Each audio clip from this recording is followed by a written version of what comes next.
Olympic's a new high school. They're led by Doug Smith. He's in his third year as the head coach at Olympic, and he'll be looking quite heavily today to Ron Whited, who's the outstanding quarterback that's being recruited by many schools, not only in the state of Washington, but around the country. It should be an outstanding game between two contrasting offensive and defensive teams, and we'll have it for you on the First Interstate Bank High School Football Game of the Week coming up right after this. Stay with us.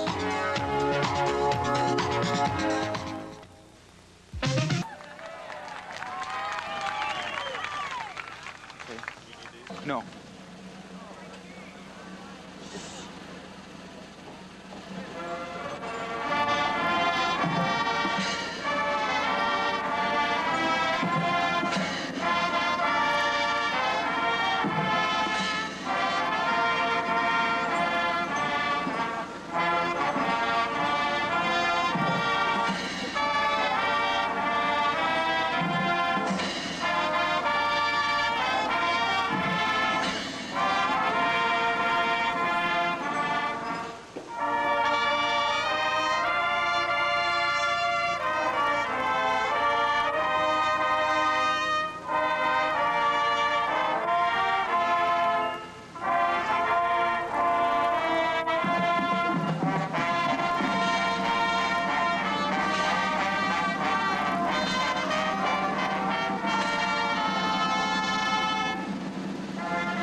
Live from Central Kitsap Stadium in Silverdale, this is the First Interstate Bank High School Football Game of the Week.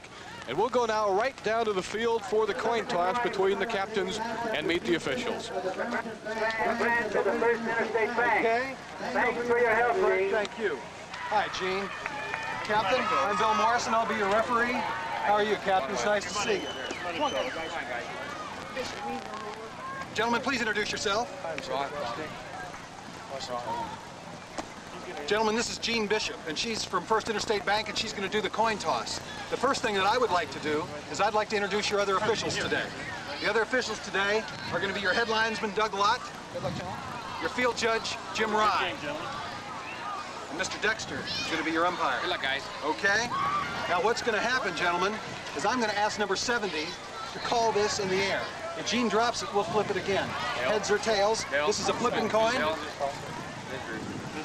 Excuse me, I'm sorry. Well, I'll ask number 33 to do it then. 33, you call it in the air. All right? We've got heads, the football player, the flag is tails. Okay, you flip it. If you drop it, Gene, we'll pick it up and do it again. She got it. What do you got? He called heads. Okay, heads it is. You won the toss. What would you like to do? You'd like to receive, and what goal would you like to defend? All right, gentlemen, please turn around. Gene, thank you very much. I appreciate it. Well, if you ever wondered what goes on in the center of the field as they toss the coin, you should have no questions any longer, as it was handled quite well by the officiating crew here this morning at Silverdale. And Enumclaw has won the toss. They're in the white. They will receive. And the Olympic High School Trojans in the blue will do the kicking off this morning. And now let's go down to the sidelines, and Scott Ellingson is standing by. Scotty? All right, Dave. Critical part of the football game will come early in this game. Olympic has outscored their opponents 68-3 in the first half. Enumclaw has been a slow starting team. They are rebuilding. They have lost 17 of the 22 starters from last year. And Ron Miller said we can't get off to a slow start. We could be in trouble. The weather right now, ideal weather conditions. The fog is lifted. It is about 55 degrees. We've got a great day for football. Dave? And now let's have a look at the refereeing crew this morning. It's going to be Bill Morrison, the referee, who is doing the emceeing down in that pregame huddle at center field. Dick Dexter is the umpire. The lineman is Doug Lott. And the line judge is going to be Jim Rye. The field is not in excellent condition, Sonny. No, it's not. There's a lot of sand on here. I'm not sure if they have a lot of moisture on this field year-round or what, but there's a tremendous amount of sand. It could affect the footing for all the players. I know that Coach Ron Miller expressed some, interest in the fact that, hey, I don't know about my kids on their turns. It looks almost as if a sandbar comes right outside right up the middle of the field and stretches from goal line to goal line. And that will be a factor. Now, the officials have consulted with both coaches and agreed to move the ball away from the sand as they center it when people are tackled. But and you'll notice as they tee it up right now, you see the sand off to the side of your screen there. You see that sandbar run up the middle of the field, and they're going to move the ball off to the side a little bit of where they would normally kick it to set that ball on some firm footing. For Enumclaw, back to receive, number 27. Now let's check number 27 is Craig Holt, a running back. And along with Holt back there on the far side of the field, number 24 is Mike Sturgeon. So Sturgeon and Holt will receive for the Hornets. They were a quarterfinalist last year, beaten by an eventual runner-up in King Bowl 6. Franklin Pierce, they avenged that defeat to open the season. 7-6 at Enumclaw. Short kick taken at the 30-yard line. And up across the 35 and shy of the 40-yard line by Kevin Knutson. And we'll have our eye on Knutson this morning, Sonny. Well, Kevin is the guy that, like I said, has 7 receptions for 183 yards. So they look for a big day from him. On that return, he got a nice good morning from the Olympic defenders on that one. Mike Dowling is the quarterback. He wears number 7. He's a veteran, one of only 2 starters coming back on this offensive unit last year for Ron Miller at Enumclaw. Last year was Miller's initial year as a head coach. Hand off in the backfield. He's trying to get that running game established to Dan Stuckey. And Stuckey gets perhaps a yard or 2 up to the 40.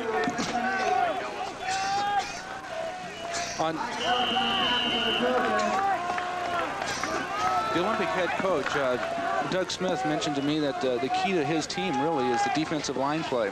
Shedrick Washington and Mike Ellis, Scott Mahoney, he has a lot of faith in those people. Second down and a flag before they can get it off.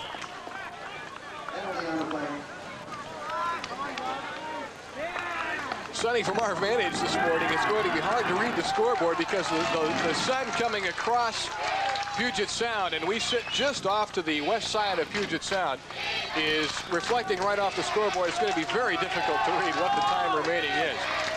Yeah, and I forgot my Varnays today, too, so. Penalty will be against the Hornets of Enumclaw, so it's a 5-yarder, and they'll go back to the 35-yard line.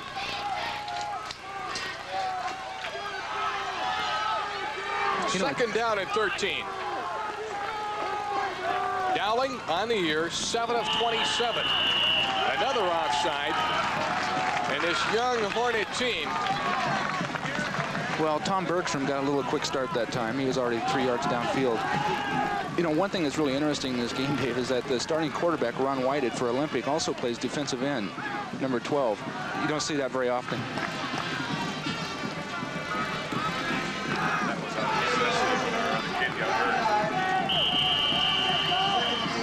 You see the offside play, Bergstrom moving. So now the Enumclaw Hornets are faced with a 2nd and 18. Wide to the right is Knutson. Another whistle on the field and no flag, but apparently it'll be a delay of game against Enumclaw. Well, this certainly is the way you want to start a ball game. You want to get those plays going and try and get something established, and it's a little tough when you're losing yardage like this.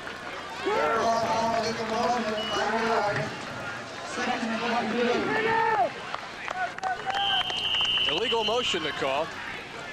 And so Enumclaw now will face a 2nd down and 23 to go. They've run 1 offensive play so far. It was good for 2 yards. And they've had 3 consecutive 5-yard penalties. Wide off to the right side comes Knutson. Knutson has caught all 7 passes that Dowling has thrown this year. They go right up the middle. And not for very much. Scott Mahoney, number 71, makes the tackle.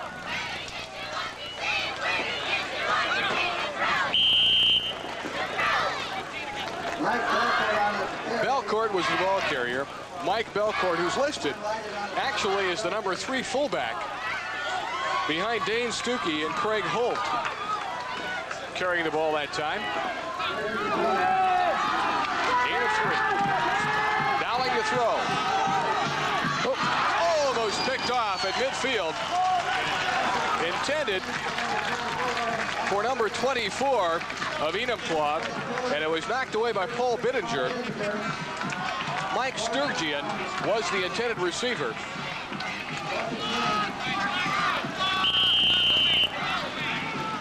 Well, it's good timing by Paul that time. So a punting situation for Enumclaw. Knutson will do the punting. Standing on his own 15-yard line, a low snap, but he'll get it away, and oh, it's a beauty. Nice kick. Beautiful kick. A fair catch is called for at the 30-yard line of Olympic, and that's where the Trojans will have it for their first possession here this morning. Number 45, the receiver, Bill Pearson, waving them off and signaling the fair catch. And so now let's see what the Trojans can do on their first possession of the morning. You see that Olympic backfield led by Whited, Bittinger, and Pearson. McGill, the flanker, and he's a speed burner. Well, let's see if they come out throwing the ball. I know that they like to throw the ball a lot. Let's see if they can get on their own 30.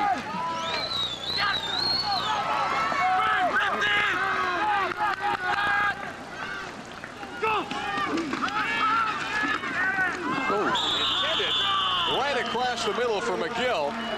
Knocked away by Dowling.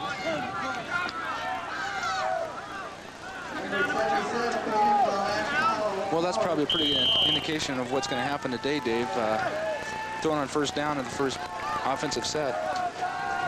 Ron Whited has got some size. He's 6'2", 210 pounds. He's a senior. And lots of schools, not only in the state of Washington, but all over the country, are looking at him.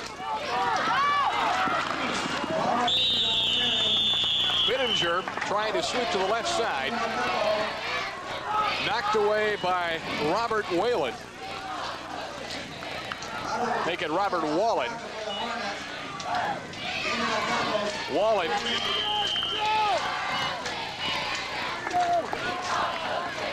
Coach Smith mentioned to me this past week, Dave, that in that 3rd and 8 situation where they need a first down, they like to get the ball to number 22, Butch Engelbright. There he is. Whited will throw, and it's caught and driven down right at the 41-yard line, which should be good enough for a first down. They like to roll out, Dave, and here's a good indication. They also threw the ball to Engelbright, like I mentioned. He's their bread and butter man in that short first down yardage that they need.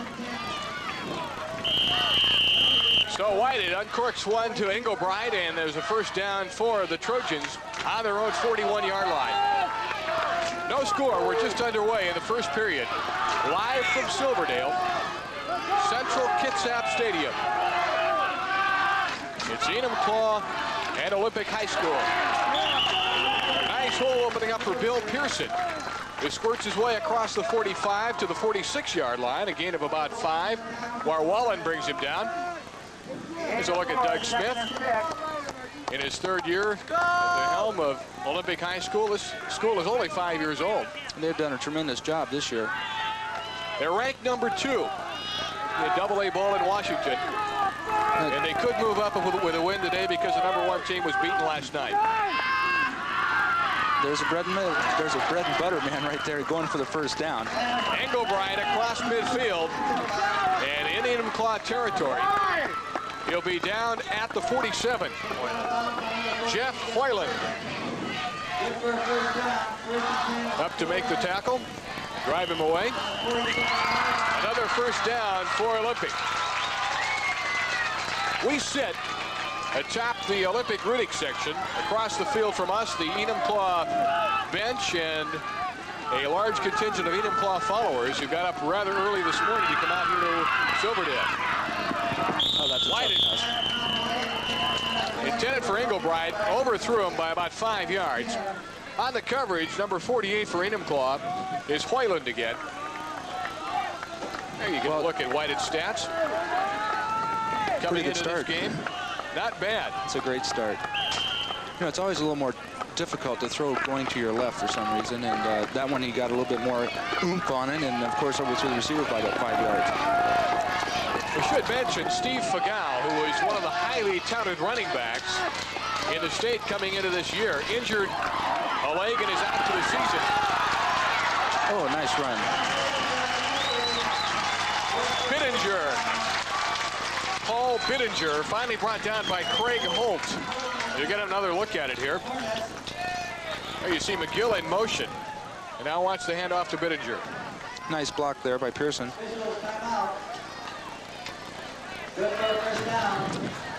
Now that's a pretty good average. His average is 4.6 yards a carry. That's darn good. You know, talking to Coach Doug Smith this week, Dave, he mentioned that they like to run out of the eye, but when Fagal got hurt, they thought they'd switch it up a little bit. But he said when Bittinger did have the ball, he's a real slasher. He's got real good hip action.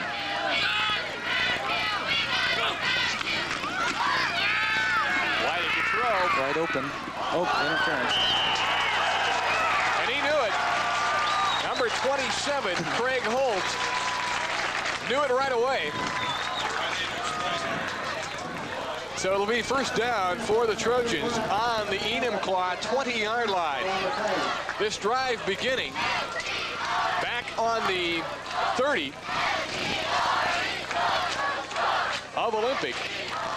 And so they've taken off a total of 50 yards so far.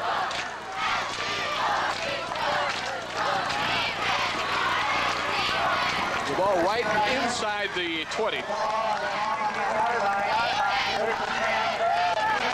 Hold on. See referee Bill Morrison indicating first down on the pass interference call.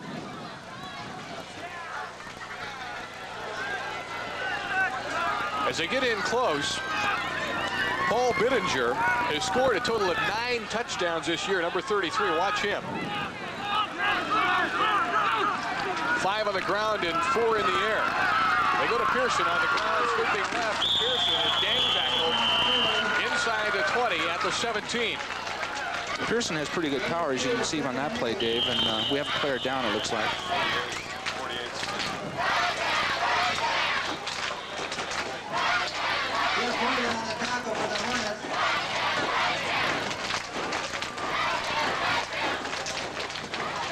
Oh, Mike Dowling just missing him there. Jeff Hoyland up to make the initial contact, and good contact too, Dave.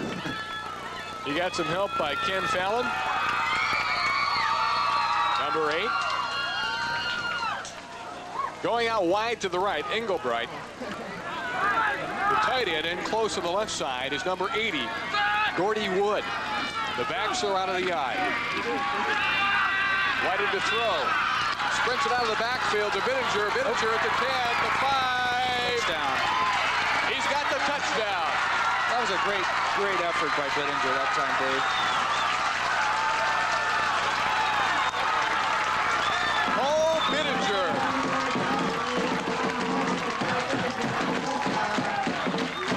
Little bootleg action going up the line. I actually thought he had an open receiver downfield. Shows you how much I know, Dave. Gets away from one tackle at the 15, and then another at the 10. There he is at the 5. And at the corner, Paul Bittinger. That's touchdown number 10 on the year for him. He's got 5 in the air and 5 on the ground now. That's the 8th touchdown pass by Ron Whited on the season. And we're only in the 4th game in the first quarter of the 4th game. Whited adds, Marcotte adds the extra point, and so there's time out on the field with 7:06 to go in the first period. Olympic is leading Enumclaw by 7-0.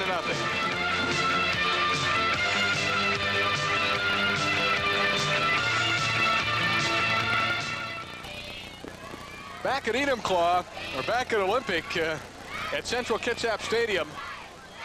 And Scott Ellickson is on the field with some comments. Scott? One of the real keys for Enumclaw is trying to get pressure on Whitehead, the quarterback. They're unable to do that primarily for one reason, is that their big nose guard, Rich Wakefield, is out with a sprained ankle, and Ron Miller says he won't play till next week. It might be a long afternoon for that defense unless they get some pressure on Whitehead.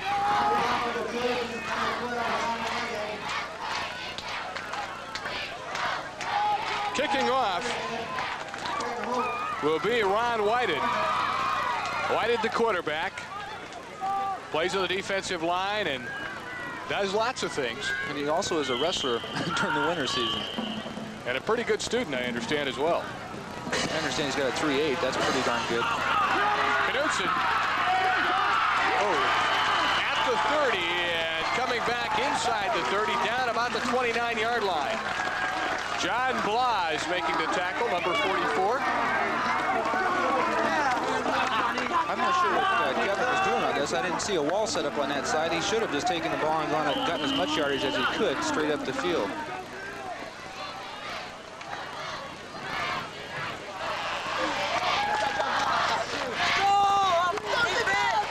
Blas, 5'5", 135 pounds. I'll say he's little. It's a heck of a play. On the outside, some nice room that time by Stuckey. Dane Stuckey brought down by Joe Truhl. Gain of about 6. 2nd down and 4 for the Hornets. This is their 2nd possession, and that's the longest gain from scrimmage in the 2 possessions they've had so far. Well, at least they're going in the right direction this time. Last time they had too many penalties to start out. They lost 17 starters off of last year's outstanding team that won the Seamount League. Stuckey again, he's got the first down across the 40 and pulls his way to the 41. He's your power runner inside, Dave. He's not going to probably run for the 80-yard touchdown runs and outsprint everybody, but he certainly can stick his nose in there and get some yardage. Darrell Reed bringing him down, number 11. Reed's another big guy, 5'7", 140 pounds.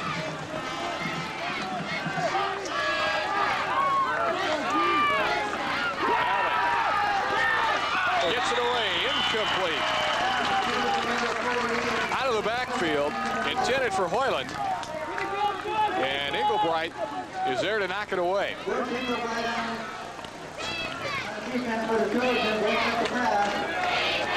Gleason was 2nd and long.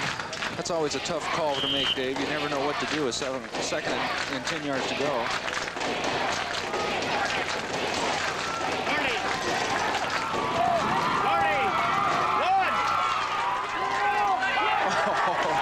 Not much in the backfield that time, as Belcourt, the ball carrier, is overwhelmed by Shedrick Washington. Let's watch Washington now, number 70. Oh, my goodness, he just blows out the right side. He could have tackled the lineman and the back. And he annihilates the blocker and takes care of Belcourt pretty well as well. Belcourt, 7 carries on the year for 28 yards. His longest one was 9. 5 minutes and 31 seconds remaining in the first period. Olympic on top, 7-0. Enumclaw with the ball.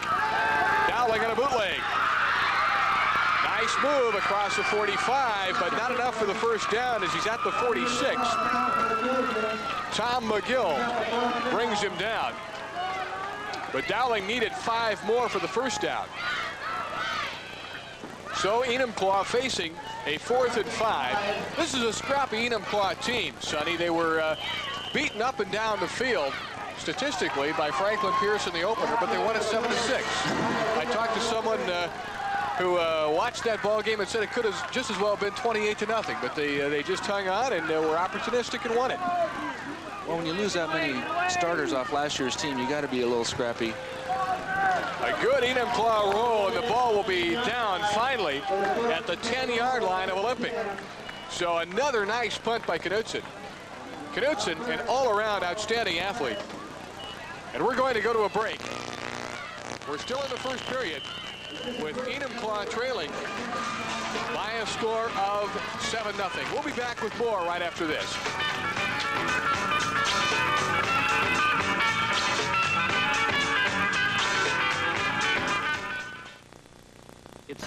For an update on what's happening in the world of high school football, be sure to stay with us at halftime for the Seattle Times King Bowl Countdown. Also, Scott Ellingson will have a recap of some of the top games around the area and an interesting interview with the coach from the area.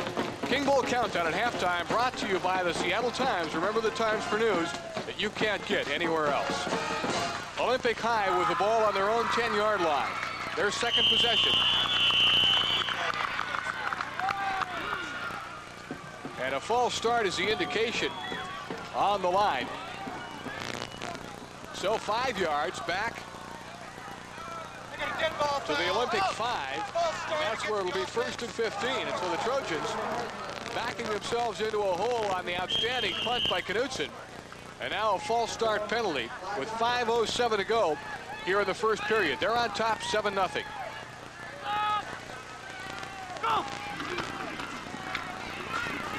Benninger tries to reverse. He did not get much.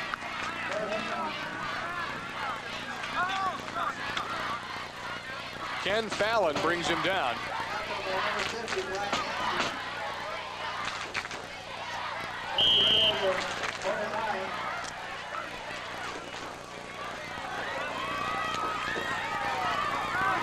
Second down and 15. White had put it up here. Sonny? Well, with him, the way he's been throwing this year, he could do anything. Pearson gets a hard yard or two to the left side. Again, Ken Phelan bringing him down.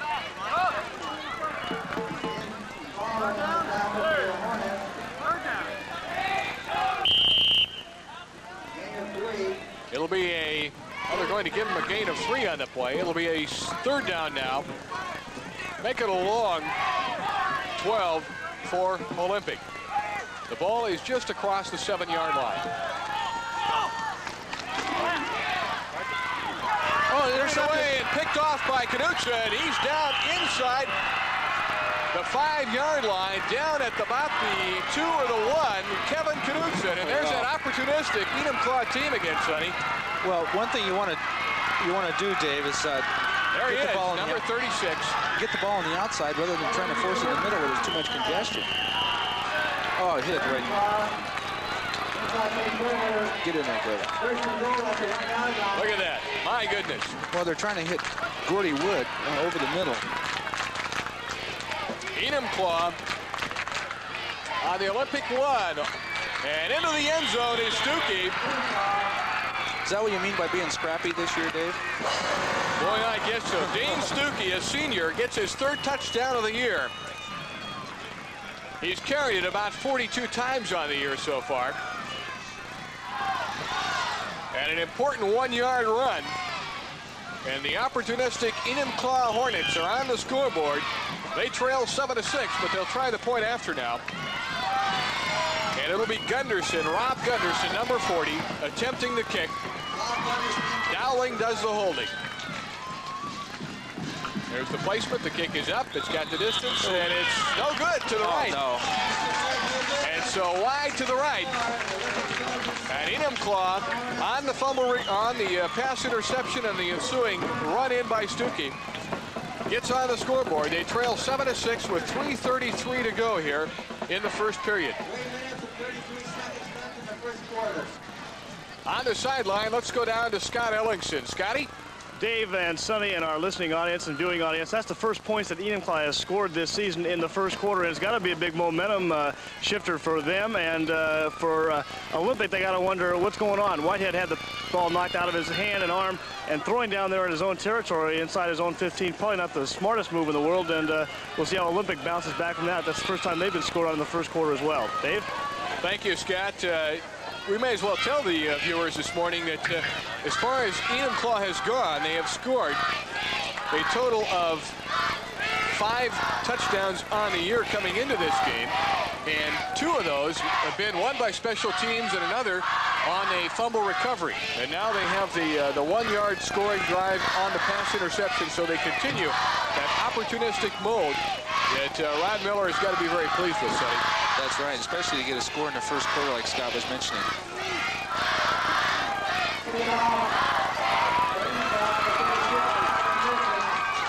Knudsen will do the kicking off.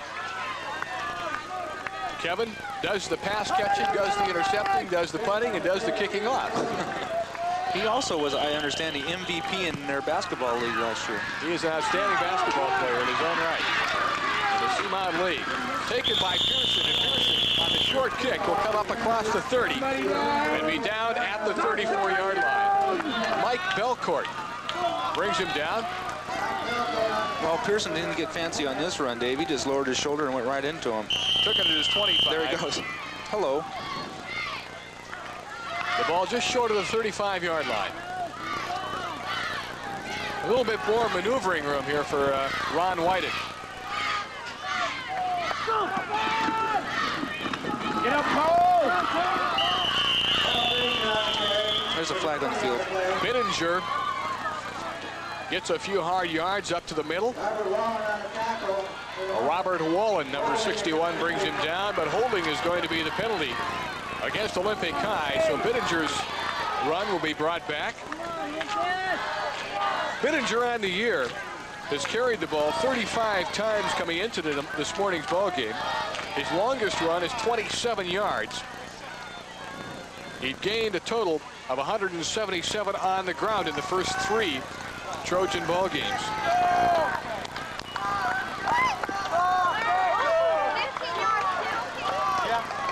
Pushing the back.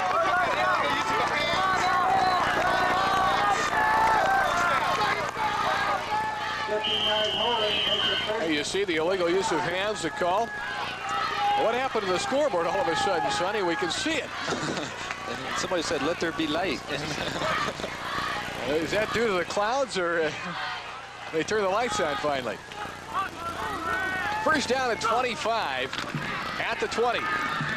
Whited rolling out, throwing, intended for Englebright. Underthrew him out of bounds.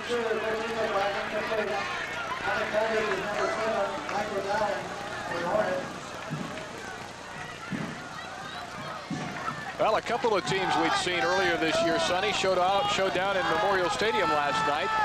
Garfield, last week's winner over Ballard, with a shutout, and Snohomish, our inaugural game, when they beat Bellarmine, and it was Snohomish coming out on top by a score, I believe it was 20-7, wasn't it? I understand that was a good ball game. Unfortunately, Snohomish lost Dean Bumgarner for a while, it sounds like. Scott Ellingson will have all the scores for you at halftime on the Seattle Times Kickball Countdown. Englebright gets back about 12 or 13 of those yards that they needed for the first down. Jeff Hoyland making the tackle to bring him down. They'll mark it a gain of 13 and call a 3rd and 12 coming up on the Butch Englebright reception.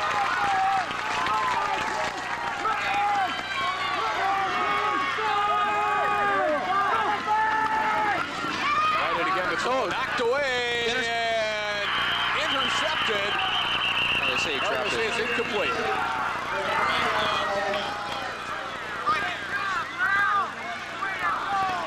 A flag on the play, nonetheless. The indication of the flag might be it would be holding, and it is.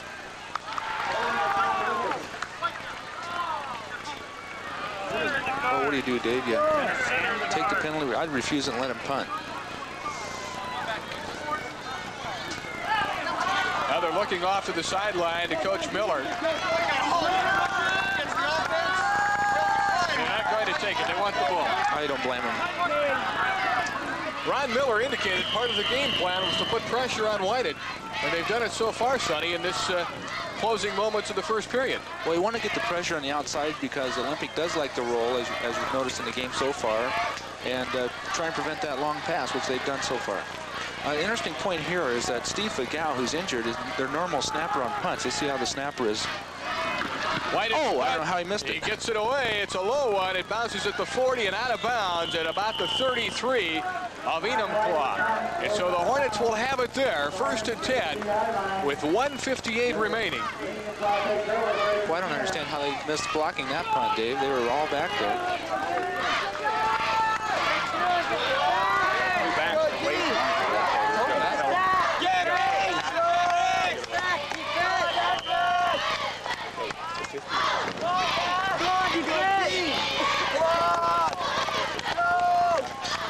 Doug Smith having a conversation with his quarterback and punter Ron Whited.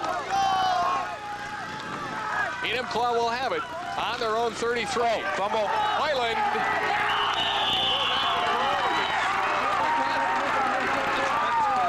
Washington, Dave. We'll have another look at the fumble and the recovery now. Now watch him get off he's the nose guard. Watch him shoot through the gap. He could have taken the handoff himself.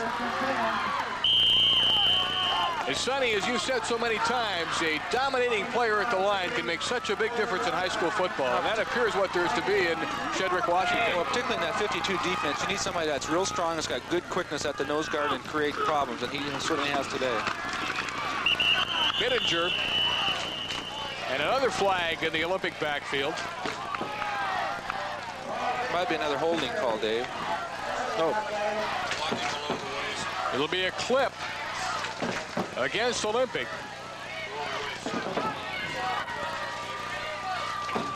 Well, this has been the longest first quarter of the year. We still have 1:37 to go, 7-6. Olympic on top of Enumclaw. And they'll march off a big one, a 15-yarder. And all the way back into Olympic territory at their 49-yard line. So the 15 yards. The Trojans, who had excellent field position on the 33, are now back at the 49. Boy, those 15-yard penalties are monsters. Those are hard to overcome. Whited to throw. Looking out to the right side for Darren Carlson, number 20. Overthrew him by about a yard. Jeff Hoyland all over the field on the coverage, number 48 for Enumclaw. Little play action pass, rolling again. He likes to roll to the side. Oh, he just overthrew a little bit. And Kevin Knutson back applying the pressure. That Knutson's all over the field. Good athlete.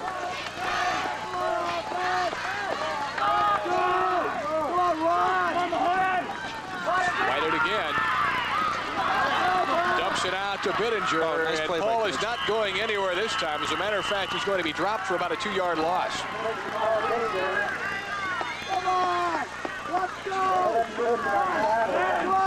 Have another look at Kevin Knutson. Watch him now, number 36. This is just a little swing pass, what we used to term a flood. Good play. You're not going anywhere, Paul. Hold on there.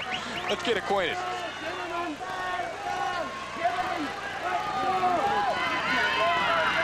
.40 seconds remaining in the period. 3rd down and 25. In motion goes McGill. Watch McGill. He's open, but it's going to be caught by Engelbright. Oh, short of the first down. He's shy of the first down by considerable yardage. Complete at the 40, make it the 36-yard line. They need to get down to the 24 for the first down. Craig Holt, number 27, over on the coverage to stop Engelbright.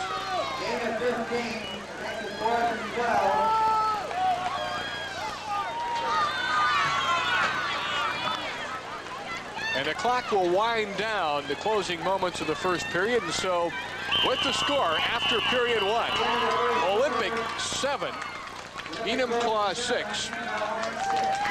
They'll change sides of the field, and we'll take timeout here from Central Kitsap Stadium in Silverdale. I'm Dave Iverson. Sonny and I will be back right after this.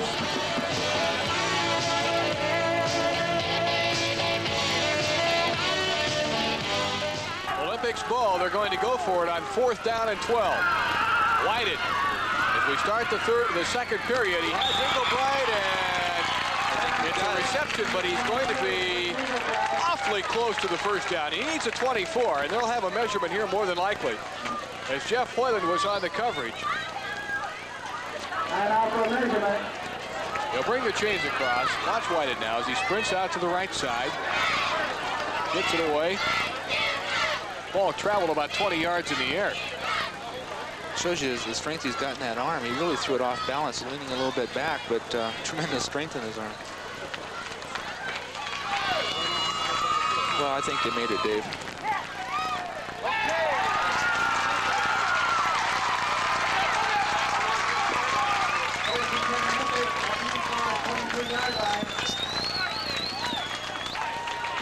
Hey. On the sideline, Scott, you were right on top of that play. Yeah, nice catch by Engelbert. He's quite a receiver. Whitehead is now rolling away from the pressure. That's the way they combat the rush that he's been getting under, and now they're going to roll him, and it looks like it's been pretty successful so far. Dave? First down. Pearson, right up the middle. What do you call that tank over the middle, Sonny?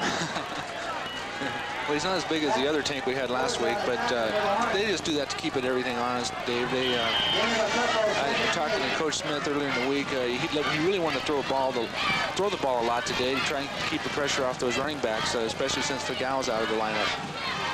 Wide out to the right side is McGill. Wide out to the left is Englebright. 2nd down and 8. Whitehead leads him out. Oh. Threw it behind him, almost into the arms of Hoyland on the coverage. As Englebright was going inside, and Hoyland was left on the corner. Well, those are just the, that's a real timing pattern there, Dave. You really have to get down. You like to get your outs, your square outs, your curls, and especially your slant patterns as a real time. Whitehead has thrown the ball 13 times, as you can see on your screen. Coming into this game, he'd thrown it a total of, on the year, 50 times. So he's well above the average so far. There's McGill. McGill can't quite catch up with it at the 5-yard line. I was wondering when we were going to hear his name being called.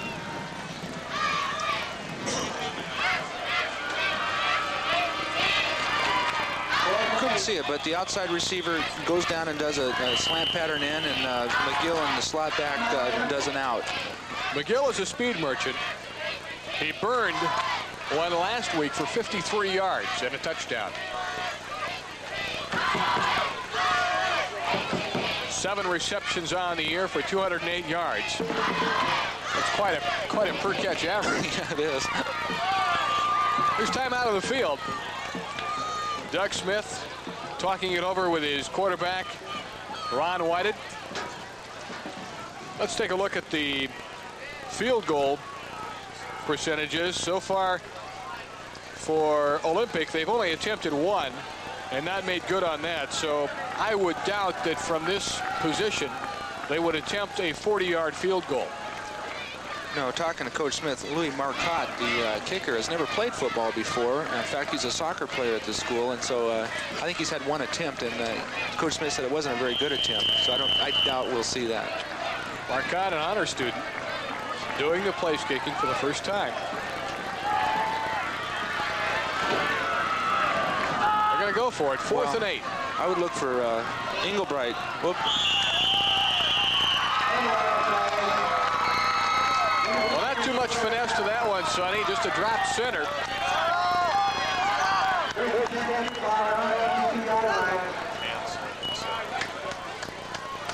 So Enumclaw will get it back on their own 22-yard line on the bad exchange.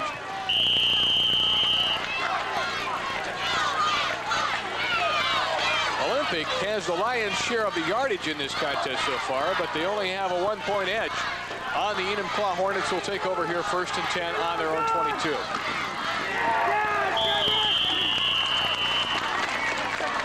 I'll tell you, Washington is just blowing through those gaps like nobody's even on the offensive side trying to block him. Shedrick Washington, senior at 6'3", 196 pounds. You know what else about, something else about Shedrick Washington? A very accomplished singer. He's a candidate for a vocal music scholarship. If he doesn't play football somewhere, I got to find out about him on both sides of the talent. The singing nose guard.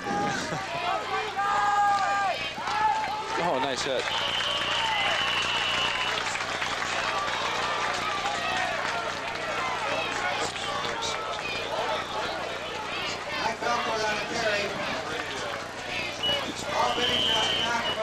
Paul Bittinger making the stop.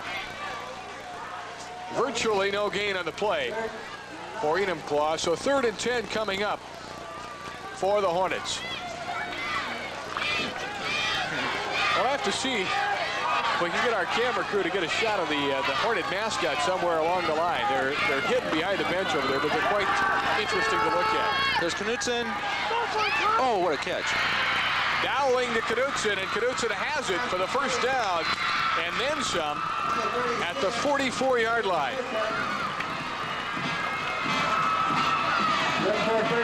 Here's an example of what they're trying to do today, a little play action.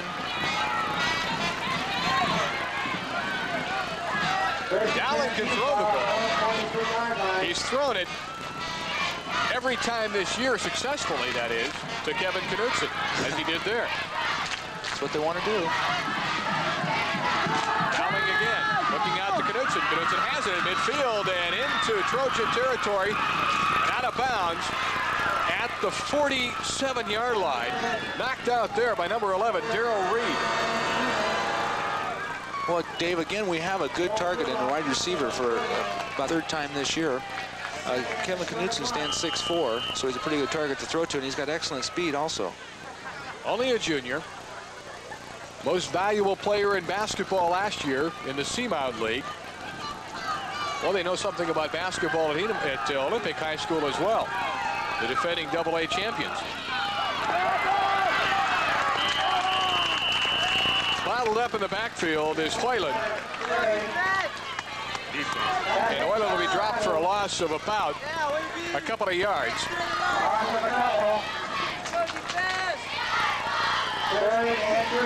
Defensive coaches for Olympic. That's got to mean something, Sonny. Can you read that? They probably have Ron Whited reading those things. He's a 3/8 student. He's the only guy that can probably understand them. Third down. They need 3 for the first down. The ball back on the 49. And Stuckey is going to be bottled up as he tries to go across the left side of the line. He's driven back by Washington. I wouldn't want to tangle with Shedrick Washington. An imposing figure on that line. And right now he seems to be dominating on the Olympic side. Fourth down, Knutson will go into punt formation.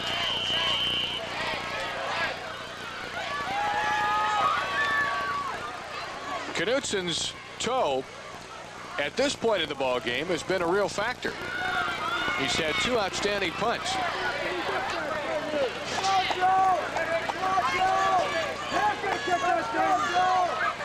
Ron Whited having some equipment problems. You can see the officials trying to help him out there. And that's number 66, John Tribola, right on top of the play as well.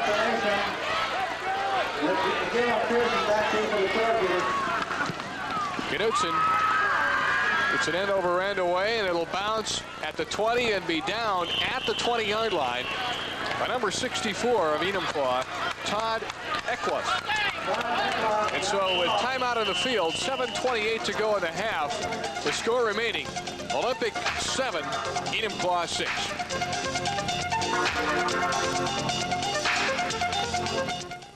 Happening in the world of high school football. Be sure to stay with us at halftime for the Seattle Times King Bowl Countdown. Scott Ellingson will have the scores of the top games of the week and an interview with Jerry Parrish, the head coach at North Kitsap. King Bowl Countdown at halftime brought to you by the Seattle Times. Remember the Times for news you can't get anywhere else. Olympic takes over on their own 20. Bittinger, nice hold to the right side, across the 30 to 35, and finally game tackled at the 36-yard line. Mike Dowling leading the charge.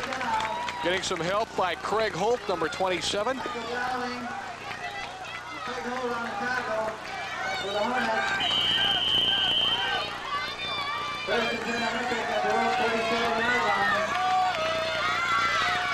On the 37, a gain of 17 by Bittinger. And so the Trojans will have it, 1st and 10 again. Oh, that's up for grabs.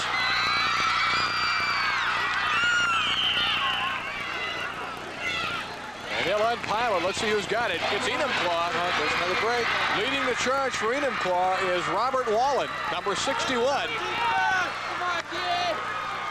And a disgusted Doug Smith shaking his head on the sideline. Jeff Hoyland actually came up with the ball. Wallen could not quite catch up with it, apparently. The turnovers being a big factor so far. 6 minutes and 30 seconds to play in the half.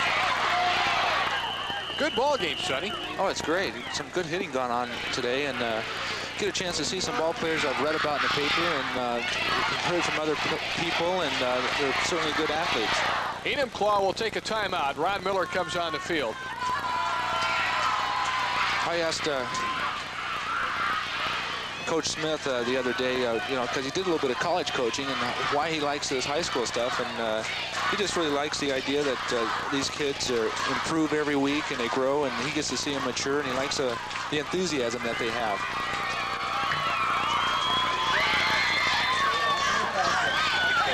Let's get out of the field and listen into this timeout. Get it up, guys. Get it up.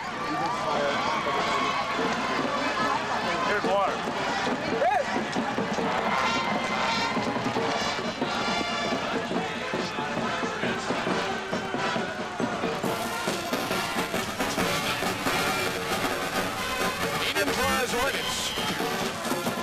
They're back to the camera right now in the huddle as they come out of this timeout period.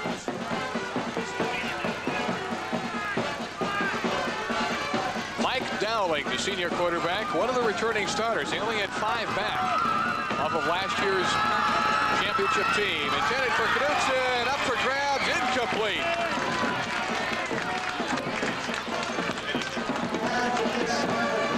Paul Bittinger on the coverage, getting some help by Bill Vargo as well.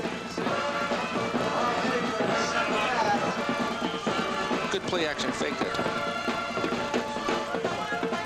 Good job by Knudsen to break it up. You know, the old saying is if a receiver can't get the ball himself, then he should certainly not let anybody else have it. Ball just underthrown trifling. There we are, the Halloween party at the sideline. This is the Hornet mascots. From Enumclaw, Dowling on a keeper. He's got some room inside the 40.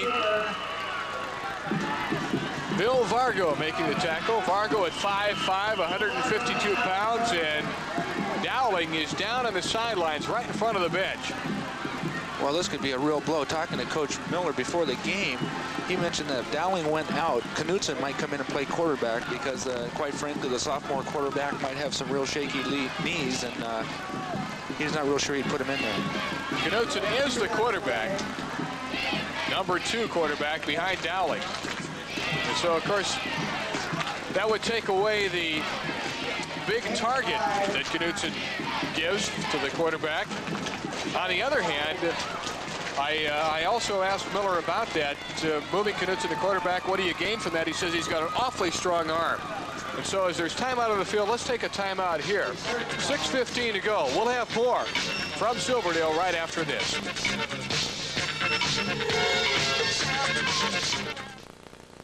Special halftime feature, Catch a Rising Star, brought to you by Associated Grocers.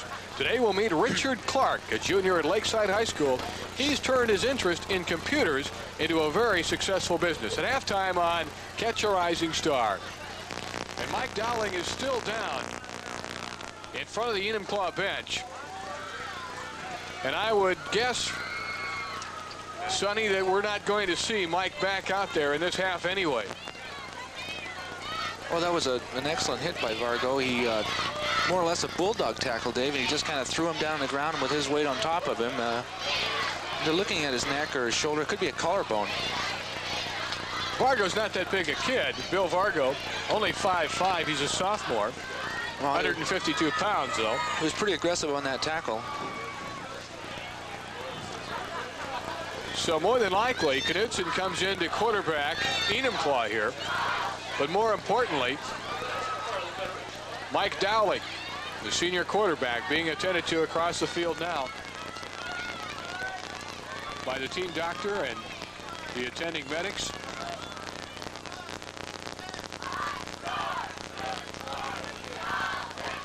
It's a little tough to see what it looks like. They're looking at his collarbone. Check the collarbone also. Shoulder separation.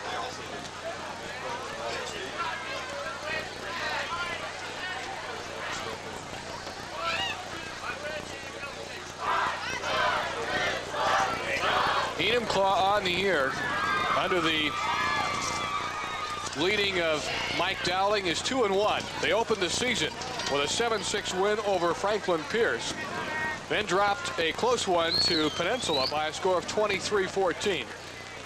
following that one up last week with a 21-6 win over Squim. And now this is the final non-league game for both teams. And Enumclaw gets into Seamount League play next week. And apparently there is a neck injury to Mike Dowling. And so Dowling is going to be taken away from the action. We probably won't see him the rest of the day, Sonny. No, I don't think so. They're bringing the medic truck out just to be safe.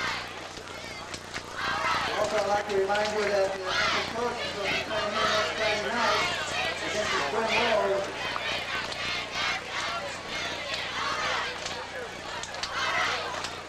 And now across the way, Dowling is getting up, and so he's going to leave the field under his own power. Well, I have to believe that's that good to see. It's either a shoulder separation or a broken collarbone or maybe just a bad bruise. It's hard to say. He's moving pretty good. But it's good they take those precautions instead of getting him up right away and maybe furthering the injury. Well, I'll tell you, Sonny, I, for one, am awfully glad to see the young man get up and walk around. Always. So Enumclaw will have the ball, third down, on their own, on the Olympic 39-yard line. They need 36 for the first down.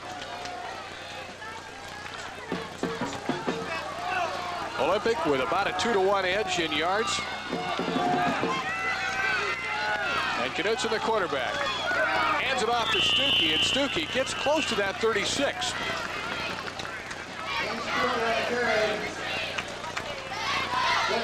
Knudsen on the year has not handled the team at quarterback coming into this ball game.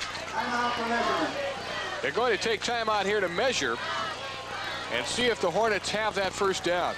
We'll keep it right here, of course.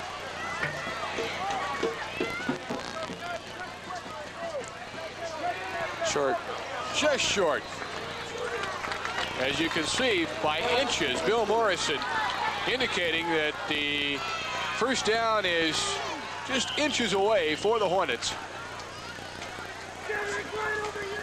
And with Kevin Knudsen at the helm, they will more than likely be going for it here. Well, let's see what happens with Mr. Washington and nose guard. Whoop, they changed up the defense a little bit. Knudsen has the first down. He's at the 35 and driven back. On a keeper.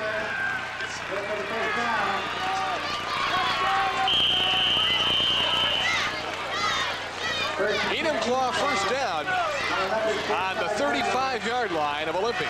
Olympic ranked number 2 in the state of Washington coming into today's action.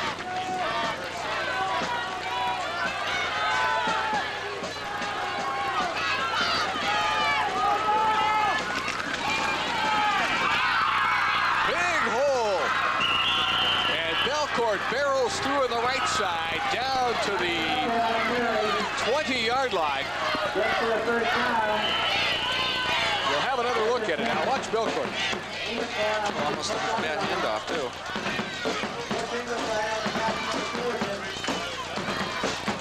Belcourt. And on the sidelines, Scott Ellerson. Injury situation on Mike Dowling, who was knocked out of action. At first, I thought it might be a pinched nerve in his neck. He had some twitching as they moved him away. He's walking around. They've got him covered up. Concussion, at least a mild one. He had his bell rung. He thinks he'll be back in the second half, and that's good news for Enumclaw. Dane Stuckey, and now the ground game getting on track for the Hornets as Joe Troll finally brings him down, but not before he's at the 16-yard line and very close to the 15. Call it a gain of 5, second and a long 5 coming up for the Hornets.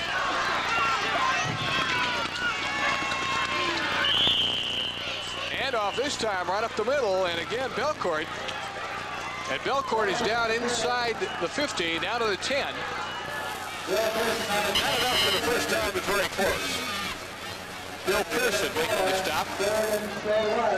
Olympic strength, Dave, seems to be their defensive line, their front people, but it seems like Enumclaw is certainly doing a job right now. They're running the ball extremely well.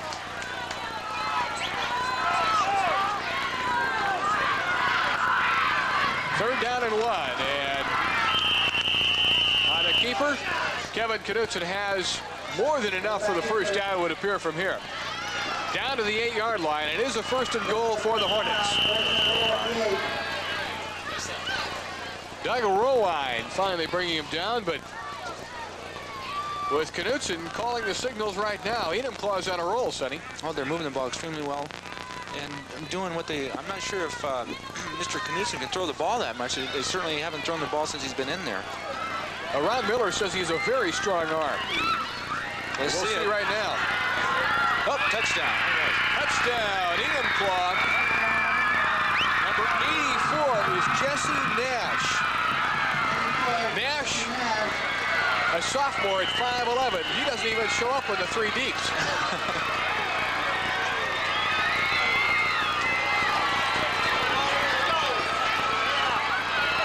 Well, Kevin Knutson has figured in every pass completion that Enumclaw has this year. However, that's the first one that he's thrown. Well, it's nice to see him be able to do it. If Downey can't make it back in, certainly Kevin Knutson's going to have to toe the line and throw the ball, and so far he's done it. That's got to be a big throw for the sophomore flanker, Jesse Nash, as well. Nash at 5'11", but 140 pounds. Talk about a key play. Enumclaw goes on top with 3:10 to go in the half by a score of 12-7. And the Hornets have just hung on to the ball here in this second period. Whereas Olympic pretty much dominated things in the first period.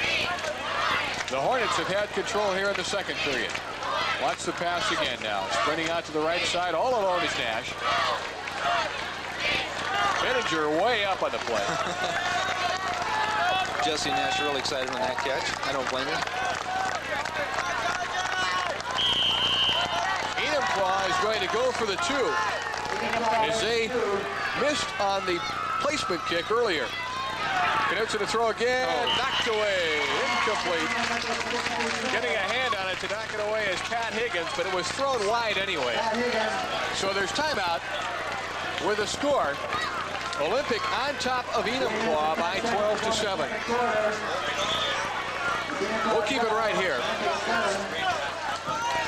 Coming up next week on the First Interstate Bank High School football game of the week, we'll be back in Seattle for another AA game, this time Prep and O'Day in a key Metro AA contest.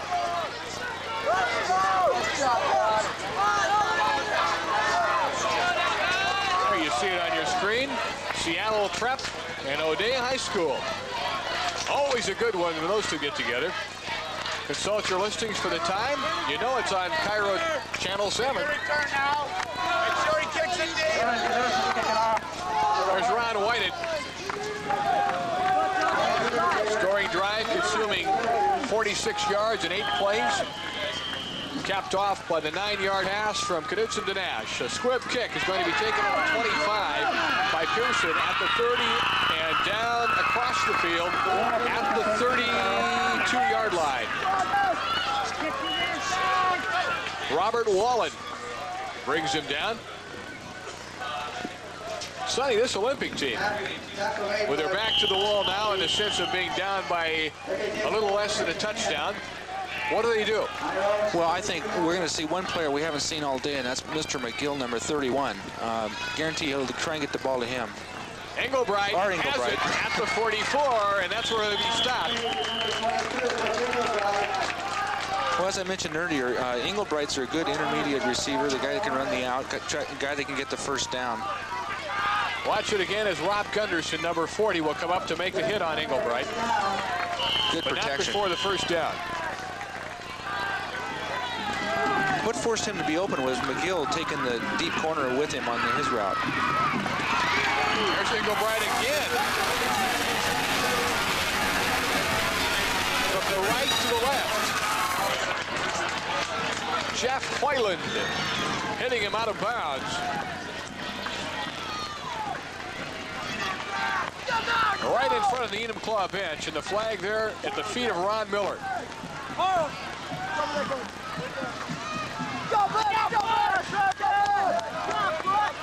And you see Coach Miller discussing it with Bill Morrison, the referee. Personal foul against Enumclaw with 2.5 to go in the half. And so a big penalty, 15 yards from the point of infraction, which was the 47, down to the 32-yard line, where Olympic has a first down. That call could have gone either way, Dave. I don't.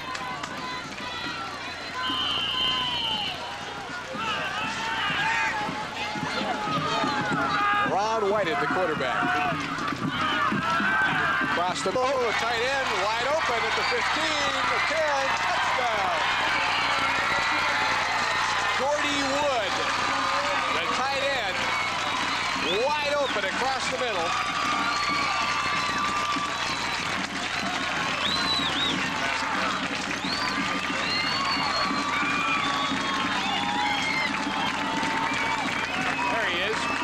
Nothing between him and the goal line from the 20. Gordy Wood, a sophomore at 6'1". And we're being assisted here in the spotting this morning by Al Bleach, one of the assistant basketball coaches, and he tells us right away, Gordy's a basketball player. Well, he's also a football player, coach. And the point after is good, so there's timeout with Olympic on top of Enumclaw now, 14-12, 2:24 to go in the first half. Dave, on that touchdown drive, you know, you get two receivers on the same side running routes, and the quarterback keeps throwing to that side and keeps throwing that side. And defensive backs actually on that play give Gordy Wood a little bit too much room going down on the inside. That's what you do. You try and lull them to sleep, try to get them to be back on their heels a little bit, and that's what they caught him in. Ron White kicking off for the Trojans. Ron White will tow it up and kick it off. He just completed his 9th touchdown pass of the season. I understand he was teasing Steve Fagau that now that Fagau is injured and out for the year, he might have a chance to throw for 2,000 yards. Well, he has a pretty good start in the first 3 games. He has 547 yards in passing. Fairly impressive, Sonny. Well, all quarterbacks will agree. When you have the guys blocking for you up front, you got those receivers that can catch the ball. It makes you a lot better.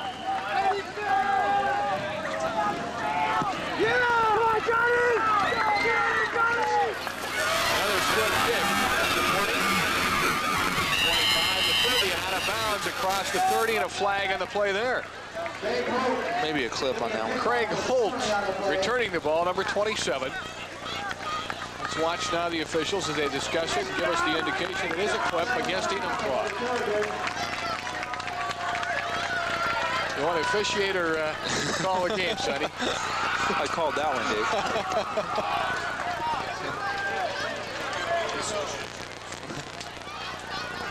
Mike Rich here to help us out, our official in the booth again.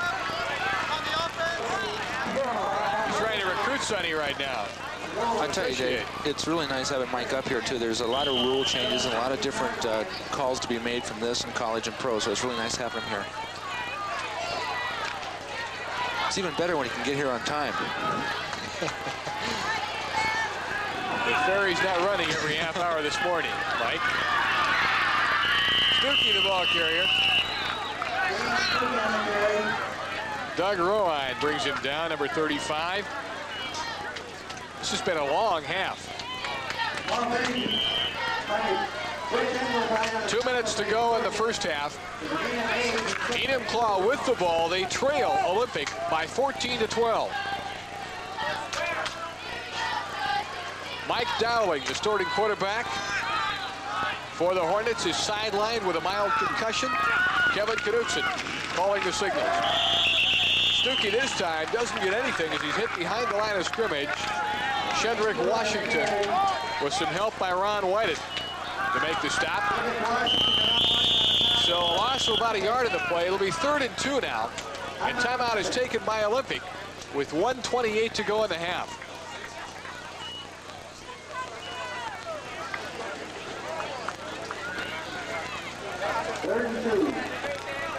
Well, Kevin Knutson, who is now calling the signals for Enumclaw, still has a year to go, but for Ron White, the quarterback for Olympic, this is his last year.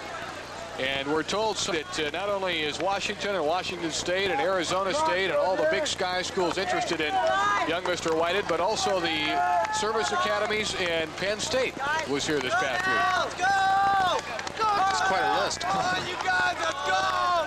It's a college who's who.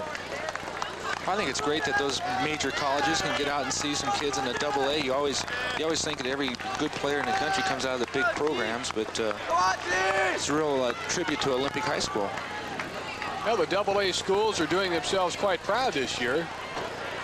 Kelso has knocked off a couple of big AAA powers in the state. They opened their season by knocking off Cascade, who at that time was ranked #1 in the preseason poll.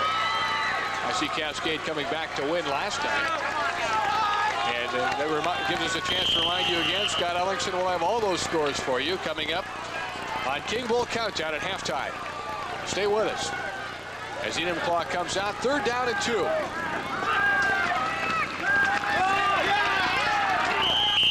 Stuckey. Bill Vargo on the tackle. I don't believe they got the first down. They're up to the 25-yard line. They need the 26 for the first. And Olympic will take another timeout. Save some time when they get the ball and try and get some more points on the board before halftime.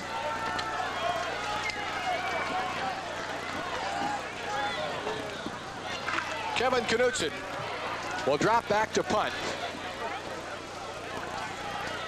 And he'll stand on about his own 15-yard line.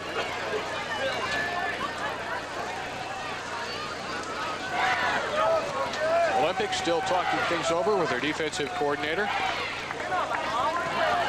One of the new rules in high school football this year, the coach can come onto the field, actually run out to the huddle and do the coaching, as Bill Pearson will drop back. Pearson is standing now at his own 38-yard line.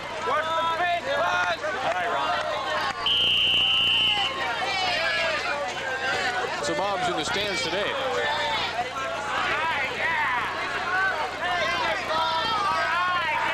Back at his own 10 now is Knutson. Pearson on his own 34. Nice snap. Good spiral kick. Excellent kick. And Enumclaw bounce at the 35, at the 30, inside the 30, and down at the 27-yard line.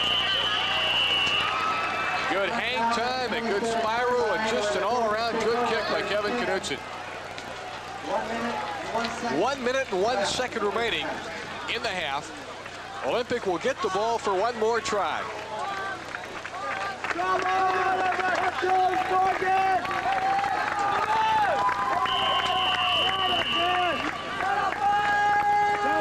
Out of the eye. That's McGill. Not much. Tommy McGill brought down by Rob Gunderson. And a hurry-up offense now for Olympic. 40 seconds. McGill a false start, and he's about 3 yards into the coverage when the flag flies.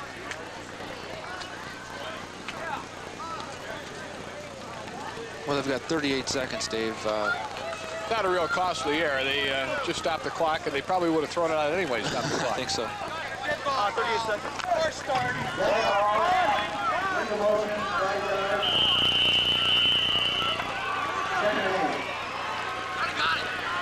Oh, they got a lot of confusion here. 2nd down and 8. Whited being pursued. Gets it away. Oh, what an arm to McGill. Oh, falls out of bounds, but he's out of bounds when he catches the ball.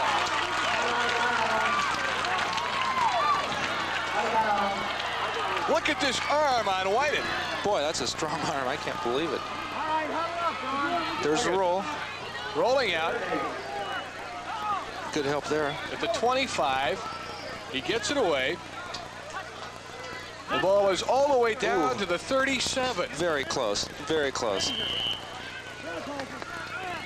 That ball was 38 yards in the air. Sprinting to his left. That's a heck of a throw. No wonder Penn State this year. I'm surprised Joe Paterno wasn't here.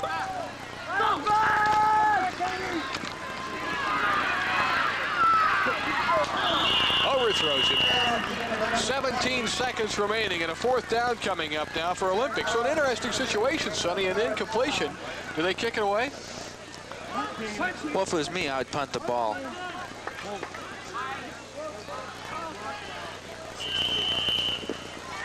Of course, Ron Whited, being the punter also does pose a threat. You can either run it, throw it, or punt it. Gunderson and Sturgeon are back in. Moving the ball over, Ron didn't want to have to punt in the sand. Whited will punt from his own 16-yard line. Low kick. Gunderson on the run, drops the ball. Olympic will have it.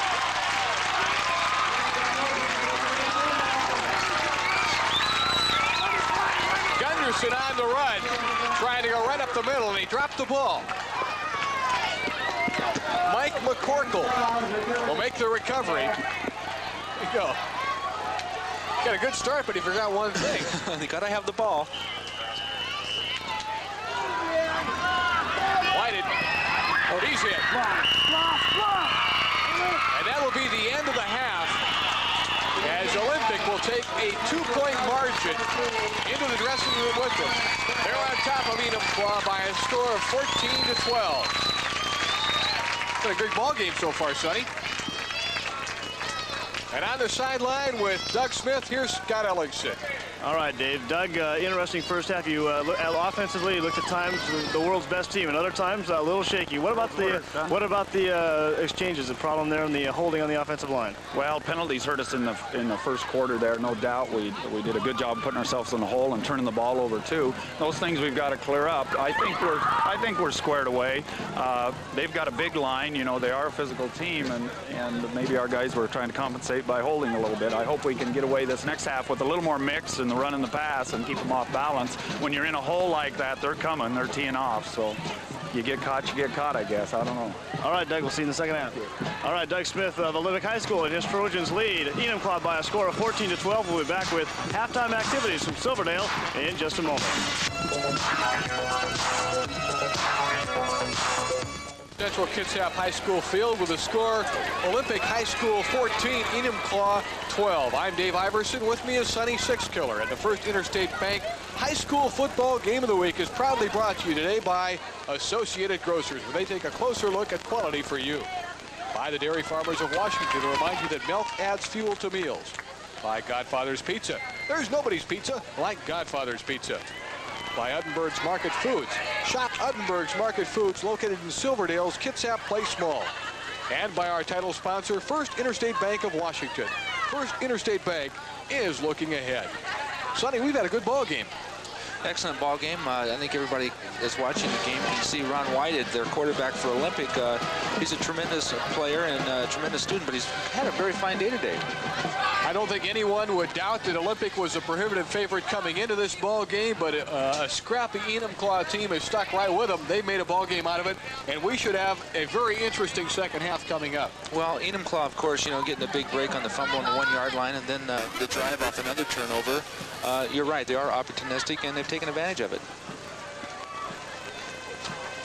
Okay, we're coming up to our halftime feature, Catch a Rising Star, and we're going to break for this, and then we'll be right back with Catch a Rising Star from Central Kitsap Field in Silverdale. Stay with us.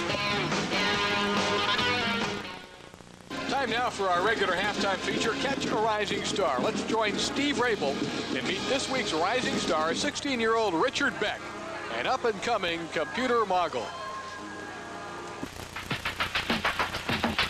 This is the Seattle Times King Bowl Countdown, brought to you by the Seattle Times. Remember the times for news you can't get anywhere else. Here's a look at what happened last night in high school football. AAA action. The #1 ranked Snohomish Panthers remained unbeaten, beating Garfield at Memorial Stadium by a score of 20-7. Running back Dean Baumgartner of Snohomish, 2 touchdowns. He also pulled a muscle in his lower right leg. His status is up in the air. Second ranked South Kitsap remained unbeaten, beating Bremerton 28-8 over in the peninsula last night. Meanwhile, third ranked Gonzaga Prep will take on North Central over in Spokane this morning. Fourth-ranked Kentwood, a 10-0 win over Hazen as Aaron Johnson's 3-yard touchdown run made the difference. Fifth-ranked Evergreen got 2 touchdown passes from quarterback Tom Boehner to wide receiver Keith Walcott as they rolled over Kent Ridge by a score of 33-15. Sixth-ranked Kamiakin beaten by Capital of Idaho by a score of 9-7. Seventh-ranked Curtis remained unbeaten, knocking off Sumner by a score of 14-9. Bellevue's rolled up 477 yards in offense. Running back Chuck Knox Jr. rushed for 280 yards on 14 carries and had touchdown runs of 35, 50, and 60 as Bellevue crushed Sammamish by a score of 33-7. Bellarmine Prep knocked off Foss by a score of 32-0, and Mariners skipped by Everett by a score of 21-18. In the AA last night, Sela, a 1-point winner over number 1 ranked Hanford, 21-20. Olympic, in the game you're watching this morning, is playing Enumclaw. Third-ranked Cedar Woolley got 2 touchdowns from running back Bob Halverson as they rolled over Bellingham by a score of 26-8. It was fourth-ranked Kelso knocking off Mark Morris 22-7. North Kitsap stunned by Gig Harbor last night 35-14 as North Kitsap falls from the unbeaten ranks.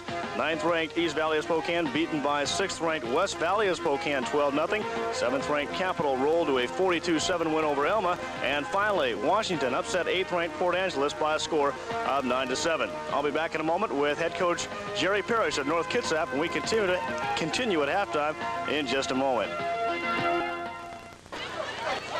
The defending state champions Gonzaga Prep, playing in a game over in Spokane this morning, lead North Central by a score of 21-14 in a ball game that Campbell Sports is producing. We are at halftime here, and my guest is the head football coach of North Kitsap High School, Jerry Parrish, who is also the president of the Washington State Football Coaches Association. And coach, last night your ball club ran into a tough Gig Harbor team, but turnovers seem to be the story in your loss. That's right. We'd just like to put that one away, Scott, and go on to the next game, which will be Port Angeles, which we play at our place next week. How about this football game here, a team that you'll play later on, Olympic? What do you think about them and Enumclaw so far? Good ball game, 14-12 at the half. I've got to believe turnovers again been a factor here. Enumclaw got on the board with an interception pass, and then, of course, recovered a fumble. So it's been a pretty good ball game, very interesting ball game. Lots of turnovers here, too. As president of the Washington State Football Coaches Association, you're involved in many activities. One of the big ones is the annual State High School All-Star Football game up in Everett that you and Jim Ennis and Terry Ennis coordinate. How was that all put together? Well, that was put together about 7 years ago, and another name that should be mentioned is Bill Dietrich. Bill's now the offensive coordinator at Whitworth. And what we have is every league in the state represented, the kids, and all the kids represented throughout the state. And we have 33 West kids and 33 East kids that are chosen, nominated by the leagues throughout the state. Then we have the selection process, and the kids report in. Our game this year, again, will be in Everett. We'd like to really thank the greater Everett community, and in particular the Everett School District, for being our host. And we find that that really is a showcase of high school football.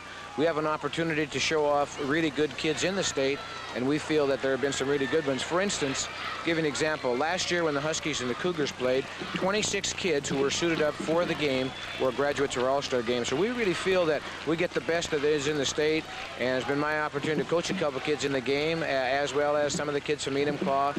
Olympic hasn't had any there yet, but I think this Whitehead kid, their quarterback, is a definite candidate for our game. Jerry, we thank you for visiting with us, and the best of luck to your football team and the Football Coaches Association the rest of the way. Okay, thank you, Scott, very much.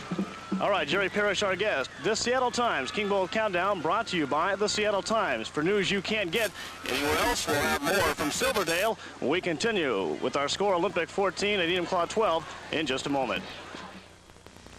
Well, before we play the final half of this ball game today, let's take a closer look at both of the schools represented on the field. First of all, Olympic High School and then Enumclaw High School. Welcome to Olympic High School. Located on the Kitsap Peninsula, Olympic opened its doors in the fall of 1979, making it the second high school in the Central Kitsap School District. Adopting the motto that if anything is worth doing, it is worth doing well, Olympic has, in its 4 short years of existence, done very well. Our wrestling teams have won the league championship all 4 years. Our boys basketball team won the AA state championship last year, while our girls team placed a respectable 4th at the state level. Olympic High School, however, believes its primary goal is to provide students with an optimum level of competency in all basic education areas. Our Student Service Center guides students into those learning areas which will challenge their abilities, strengthen their deficiencies, and facilitate their career objectives. Olympic offers an excellent comprehensive academic program. Courses include foreign languages, the social sciences, English, mathematics, computers, and the sciences. Popular elective courses include music, PE, and art. Also, our business and vocational classes are popular and varied. All of us associated with Olympic High School strive to project the feeling that in whatever our role, we are proud of our school and its supporting community, and will continue to strive to do things well with a touch of pride. Nestled in the picturesque Cascade foothills near Mount Rainier is Enumclaw High School, with a student population of nearly 1,300. Enumclaw High School is just one of 6 schools in the Enumclaw School District. The main core of the school was dedicated in 1961. The Library Resource Center was finished in 1971, while other recent additions have included the Science Wing, School Auditorium, and expansion of the C.J. Chuck Smith Gymnasium. The Frank Osborne Baseball Field and the King County Forward Thrust Swimming Pool are located on the campus to provide top-quality recreational facilities. Displaying the keen and demanding interest of the school district and the community in the field of agriculture is the school's new agriculture complex. The Enumclaw Future Farmers of America organization is one of the top chapters in the state and yearly presents a baby animal fair for King County children. The curriculum at Enumclaw is divided into 7 academic areas, including English, foreign languages, social studies, science, fine arts, math, business, industrial arts, and physical education. Keeping pace with the demands of the ever-increasing technological society, the school has initiated various computer classes to introduce the students to the world of tomorrow today. The importance of the academic program at Enumclaw High School cannot be overly emphasized, but the school has also blended an excellent mix of extracurricular activities and sports. Enumclaw is a growing community that takes pride in its educational system. It's only the beginning at Enumclaw High School. Well, we're about ready to focus our attention now on the playing field, where the score remains Olympic 14 and Enumclaw 12. And we'll have the second half for you with the kickoff coming up right after this.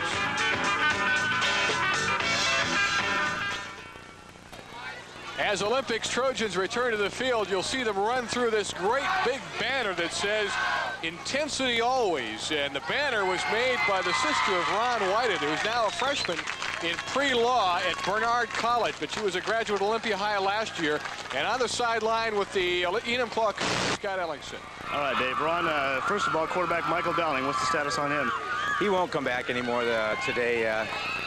He got his bell rung, but he got just a little bit more than that, too, and the doctors just want him to relax for the rest of the afternoon. So Knudsen will play quarterback from here on out? Yeah. How will that change your offensive strategy, if at any? Oh, I don't think so. We may be a little bit limited in a few of the pass patterns that we have, but, you know, being a receiver, he should know most of the patterns, too, and he knows all the running type plays, so we'll see. It should be a good second half. Defensively, how do you stop Whitehead? Well, we still haven't got good pressure on the kid, and our DBs are a little bit too much of a cushion there. We're afraid of the bomb, and so we got to bring them up just a little bit tighter, I think, second half. All right, Ron, best of luck. Okay, thank you. All right, let's go back upstairs to Dave and Sonny. Look at the halftime stats. They evened up a little bit after Olympic jumped to that early edge. Total yardage, the Trojans still maintaining the edge. Turnovers are now even, and the time of possession actually an edge to Enumclaw. However, Olympic leads in the big stat. That's the score, 14-12. You know, Marcy Whitehead, as we were telling you about, who made that banner that the Olympic team came back to run through. Not only did she make this banner, she had a banner for every game this year before she went back east to begin school at Bernard College as a pre-law student. So lots of enthusiasm remaining for the old alma mater. That's great to see. Olympic High School.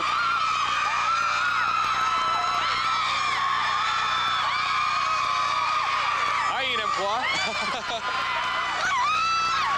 Well, the Yell staff is certainly excited about the second half, Dave. They're getting an early start at Halloween. I like that Hornet outfit. That's really something. Olympic High School, I began to tell you, is only 5 years old. These two teams played one previous time. That was 2 years ago. And And we'll check the score of that game for you in just a second here as we dig it out of the archives. Olympic won that game by a score of 14-6. Good kick. The kick is going to go into the end zone, and so it'll come out to the 20-yard line. And that's where Olympic will have it when they begin the second half. They're on top, 14-12. Well, you let it bounce.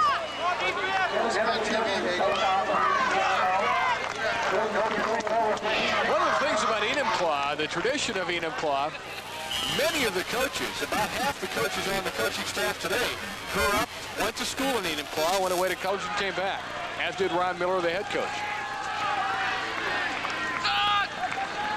Very proud tradition.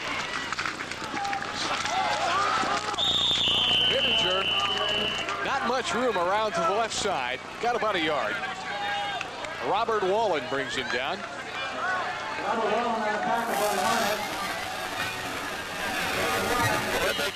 Ranked number 2 in the state. If they would win this morning, or now it is this afternoon, they would more than likely move to number 1. As top-ranked Hanford was defeated last night.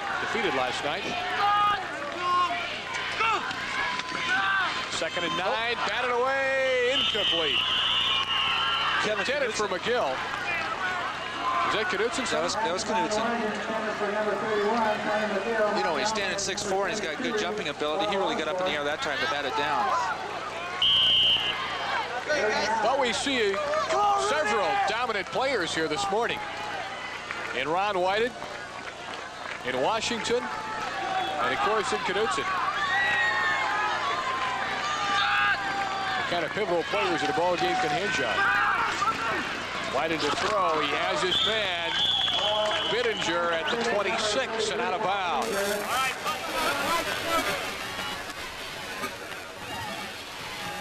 Number 1 on the tackle for the Hornets. Gain of 5, brings up 4th and 4.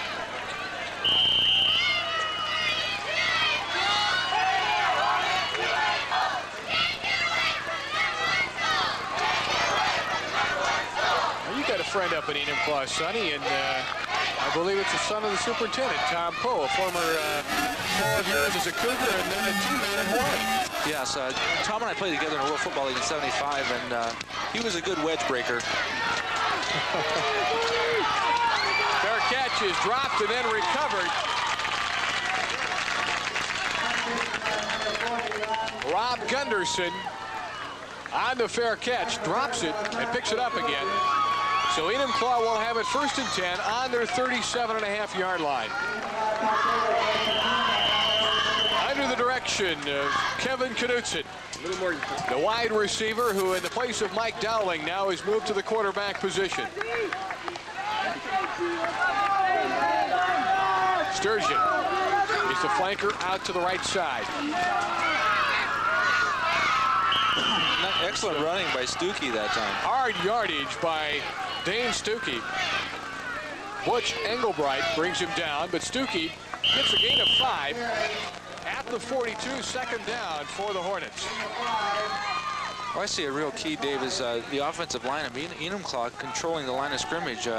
They did one short drive of 46 yards on their scoring drive in the first half, but most of the time, Mr. Washington and company on the Olympic side has really done a great job. Stuckey again, the ball carrier. Stuckey across the 45, and that's about it. He'll be shy of the 1st down by at least 2 yards as Tom McGill drives him back. 3rd down and 3. 10 minutes to go in the 3rd period. Glad you're with us on the First Interstate Bank High School Football Game of the Week. This is number 3. We've got 8 more for you as we make our way down to King Bowl 7 on December 3rd. In Seattle, we hope you make your plans to come out and join us at the Kingdome. Stuckey 1st down and then some as he pulls his way into Trojan territory at the 45 and inside the 45-yard line. Ron Whited finally brings him down.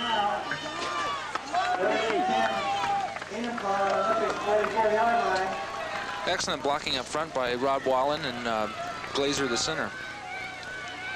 Enumclaw is getting the ground game on track now. This is really going to help them, Dave, because, you know, Kevin Knutson hasn't played a lot of quarterback this year. If they can get that running game going, well, not on that play. Ouch. Ouch. Mike Belcourt.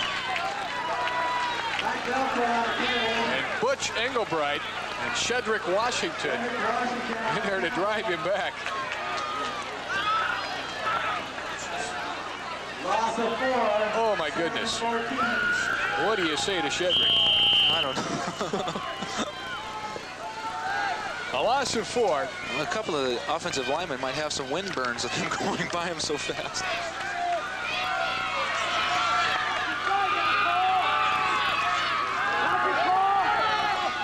Underthrown, almost picked off by Engelbright, but not quite. So it goes incomplete. That'll bring up a 3rd and 14 situation for the Hornets. 8 minutes and 30 seconds remaining, 3rd period. Enumclaw coming into the game 2-1. They're a member of the Seamount League.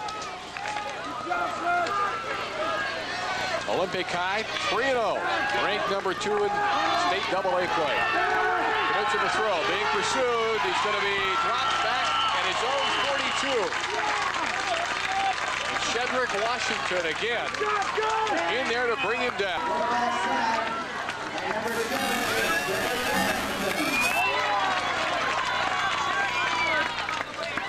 Ooh, Pat Higgins, the initial contact there.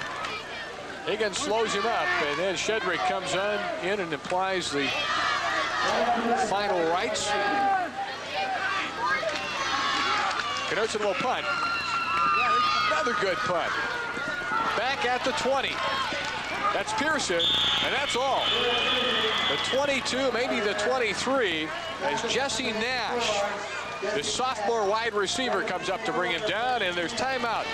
With a score, Olympic 14, Enumclaw 12. Sonny and I will be back right after this.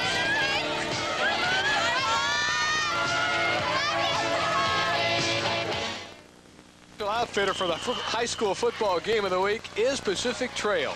Pacific Trail has been the proud manufacturer of quality outerwear since 1946. And I'm glad we had him this morning, Dave. And you're not the only one, Sonny. So did the Cairo crew that got over here at about 4 in the morning. Yeah, Paul. Bittinger ticks off a gain of about 5 yards.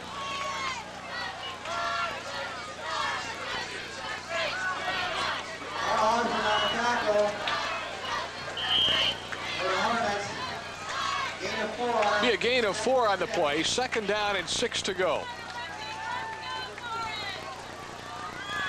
Paul Bittinger, along with Bill Pearson in that backfield for Olympic. Out of the eye. Bittinger again.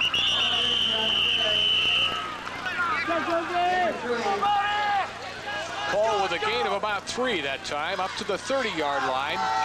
3rd and 3 coming up now for the Trojans.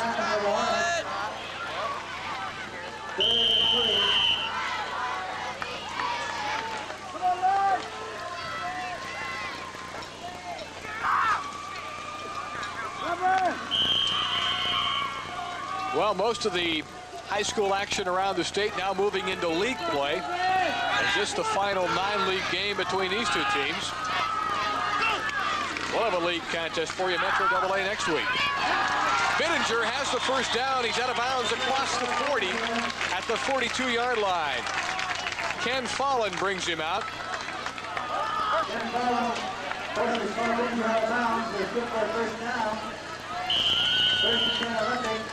Excellent touch by White at that time. Coach Smith said that this kid can throw the ball hard if he has to. He can throw it long, and he also has an excellent touch on the ball to the running backs.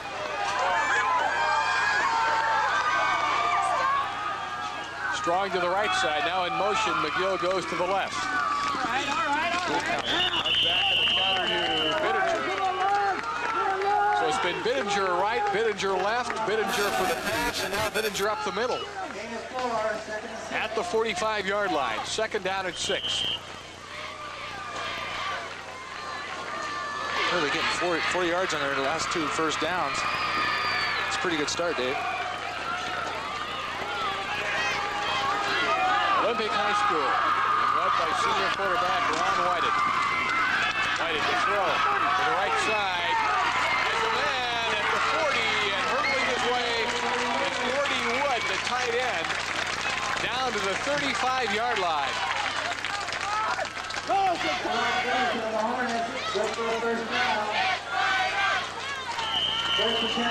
Excellent protection that time. And again, it's just a clearing route with Gordy Wood coming in underneath and taking the vacant area.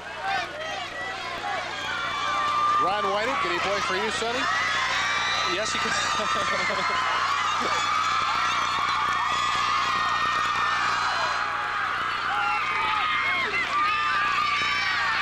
Oh, good pressure that time. Pressure being applied by Ken Fallon. Ken Fallon's been in on a lot of plays today. Punts and defensively, offensively, I haven't seen him catch the ball too much. But he has been around.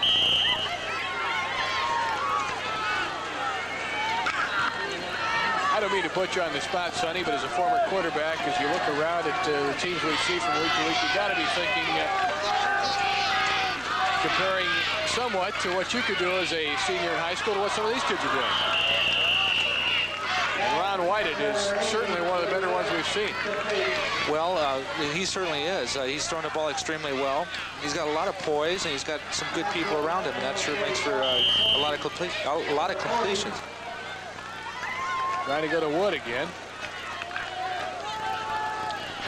Go on, you guys!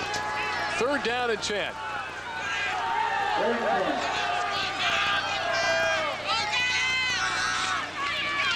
Whiting will throw again.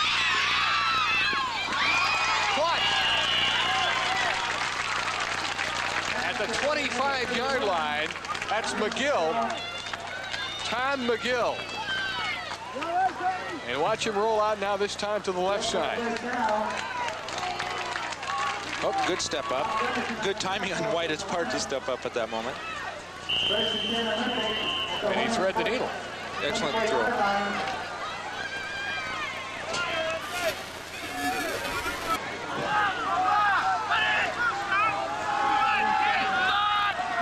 Out of the eye, power left. Bittinger to the right side, down to the 20, and a flag flies. This one will go against Olympic.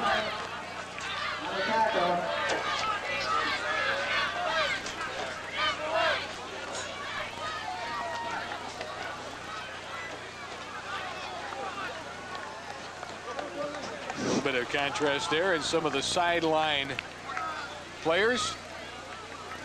Number 78, Joe Weber. Which one's Mutt and which one's Jeff? And number 44. 15 yards against Olympic. That's a costly one. Brings up a 1st and 25 back at the Enumclaw 42. Penalties even. The yardage a little bit different. McGill. Oh, too much at the 3rd as he's tackled at the 35-yard line. His forward progress will give him the 33. Two-step drop. Get it to Mr. McGill and depend on his speed to try and find some open space.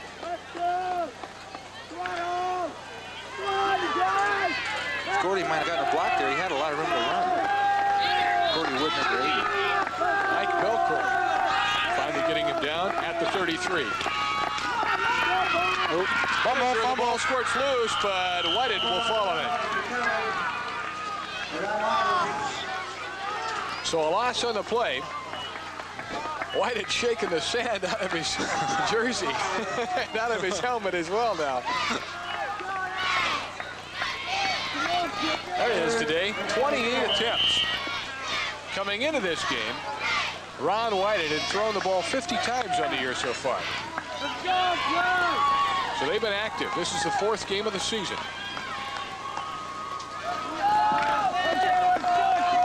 3 minutes and 33 seconds to go in the third period. The score remaining, Olympic 14, Enumclaw 12. They like to go back and just lay it up in the air. Let's see what they do. Third and long. Caught. Out of bounds is Engelbright. He's still 10 or 11 yards shy of the first down as Rob Gunderson knocks him away. Talking to Coach Smith this week, he said that Butch Engelbright is a good precision receiver. What he means by that is that he's a guy that if you say break out at 18 yards, he breaks out at 18 yards. He runs his routes to perfection. Fourth down and 12, and they'll go for it. In motion is McGill. Whited sprinting out to the left side, looking, and throwing. Knocked away by Hoyland. Good timing by Hoyland on that play.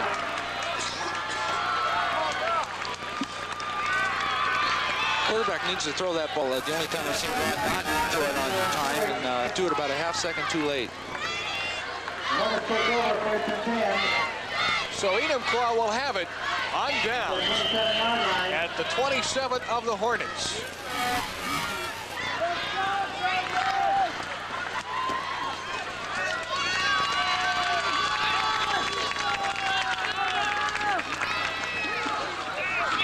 Fumble. The ball squirts loose, and Knutson will fall on it and actually pick up about a half a yard at the play.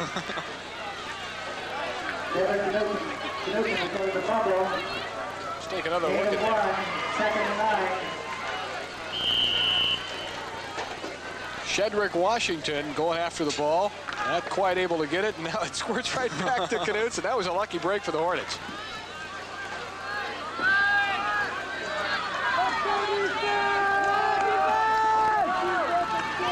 Oh, Stuckey. Hello, Shedrick.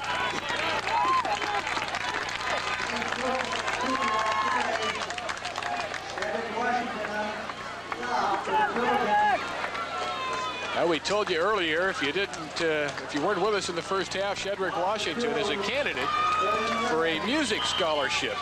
He's an outstanding vocalist. He's also an outstanding lineman. To say the least.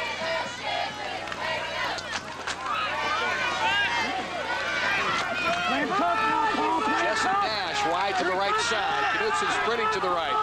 Gets it away. It's complete to Hoyland out of the backfield, but he's shy of the first down. At the 30, he's driven out at the 31.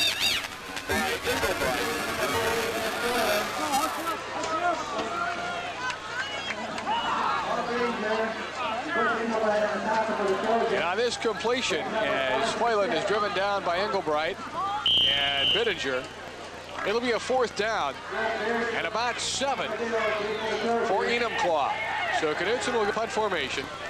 McGill and Pearson are deep to receive, standing on their own 35.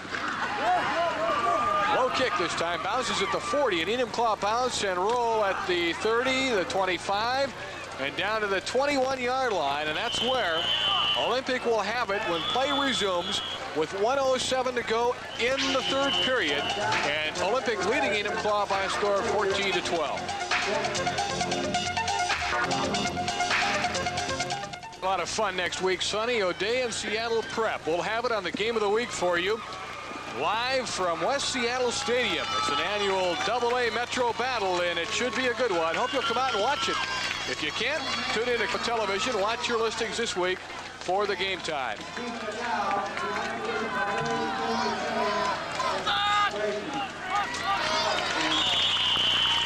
Jumping on the right side of the line for Olympic, and let's see if he was drawn off, was Eric Harris, number 71. No, sir, it's going to go against the Trojans. Well, the Trojans have been plagued by penalties today, Sonny. Both teams have. Olympic has given up more yardage than their penalties. Olympic, with Ron Whited, I can recall on 3 occasions has had a 1st and 25. Now they'll face 1st and 15, back on their own 16-yard line. Most passers, Dave, don't worry about that yardage.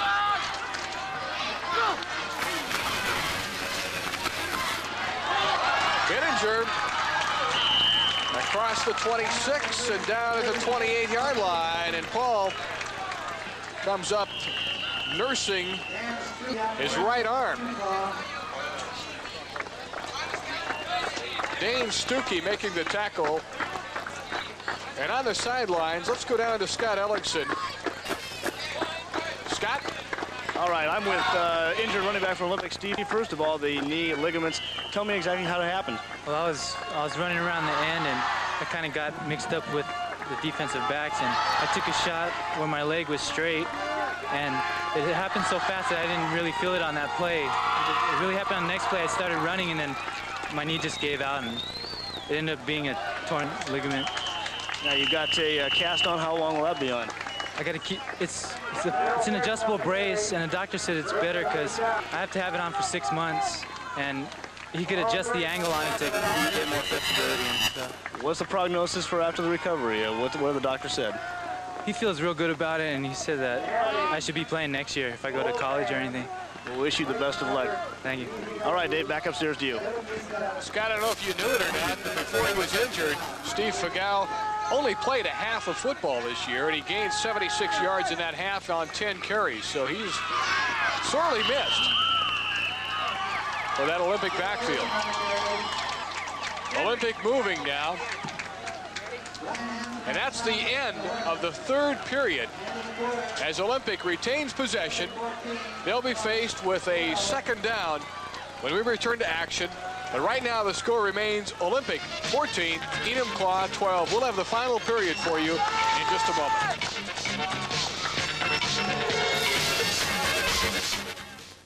Telecast is production of Campbell Sports under broadcasting rights granted by the Central Kitsap School District and the WIAA, solely for the use of the Cairo television audience. Any use or rebroadcast of this program without the express written consent of the Central Kitsap School District and the WIAA is prohibited.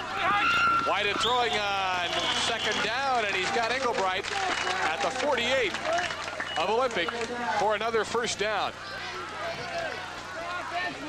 It's a good example, Dave, of the guy that can throw the bullet, and as we've seen on previous plays, he's got an excellent touch on his arm also. Olympic moving now as we're in the final period. There's been no scoring in the second half. McGill in motion to the left side. Pearson, a nice hole across the left, and he's down into Hornet territory at the 47. Paul Byrne making the tackle. Number 76, Bill Pearson. Pearson, a junior, 20 carries before this morning's ball game. 103 yards, 1 touchdown.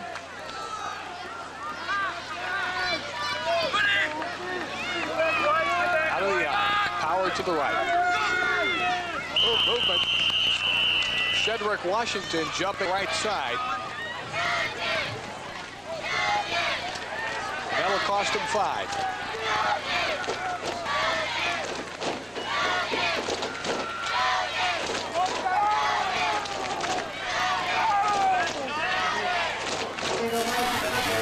Another penalty there. Quarterback nodded his head. Did you see that? If my calculation is correct, that's the 8th penalty in the ball game against Olympic.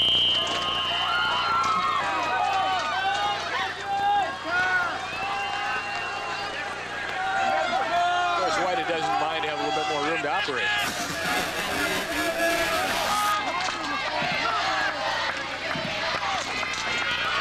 Look out, and it's up for grabs.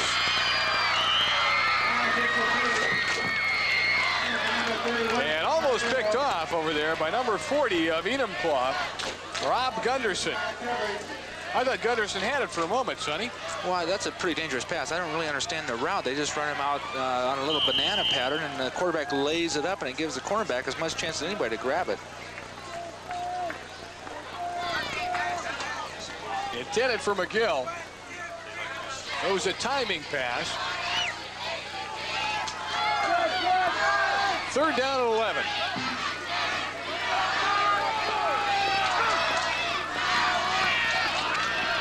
Pressure pursued. Intercepted. There's a flag on the field as Dane Stuckey comes up with the interception. And is it a holding call against Olympic? Olympic, yeah. Boy, the holding penalties have been really tough on the Trojans here this morning. Well, that was an Let's have another look now at the Stuckey interception. Well, this is an example of what Coach Miller wanted to do for Enumclaw, is trying to get some pressure from the outside. There it is. Force him into some errors, and certainly the interception is a big error.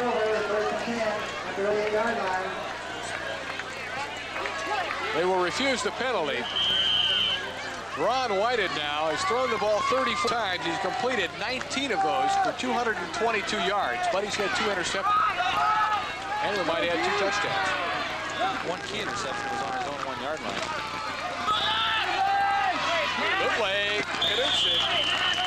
Lots of motion, but not much yardage. No.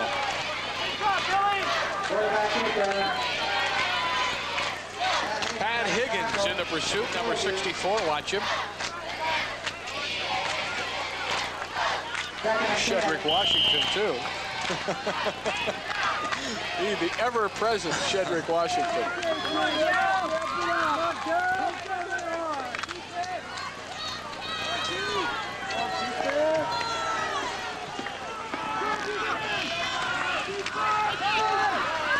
Stuckey right to midfield. And Whited making the tackle. Stuckey is down at midfield.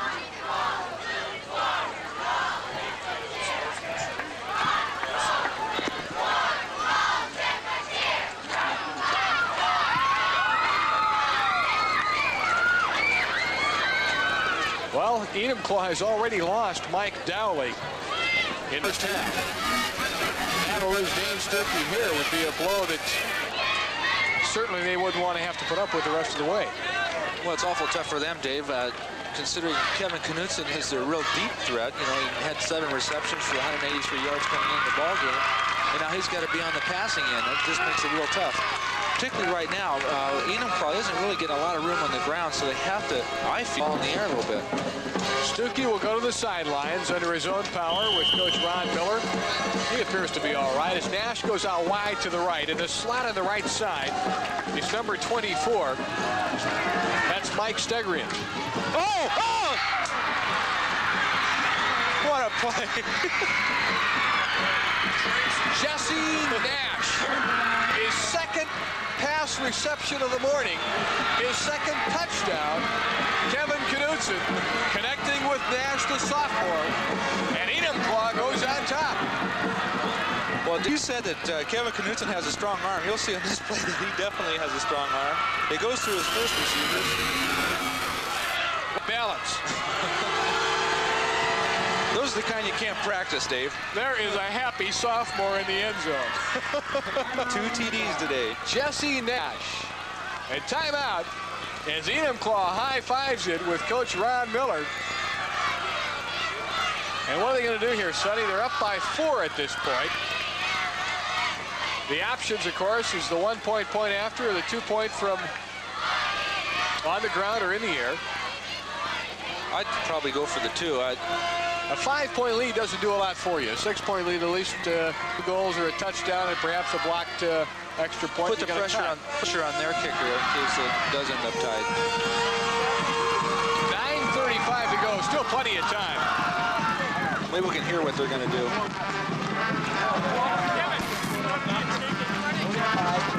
Both bands in attendance today, and if the bands were not here, we could be listening in on that huddle. Of course, the bands, that's part of the whole thing of high school athletics. That's right. Part of the big, big picture. And these two bands have outstanding accomplishments in their own right. Well, so far I'm right, Dave. Knudsen, bootlegging, he got it. He made it. They lined up in a power sweep to the right side. Everybody came to the left, and Knudsen was bootlegged to the right. And so there's timeout with Enumclaw on top of Olympic by a score of 20-14. We'll have more right after this.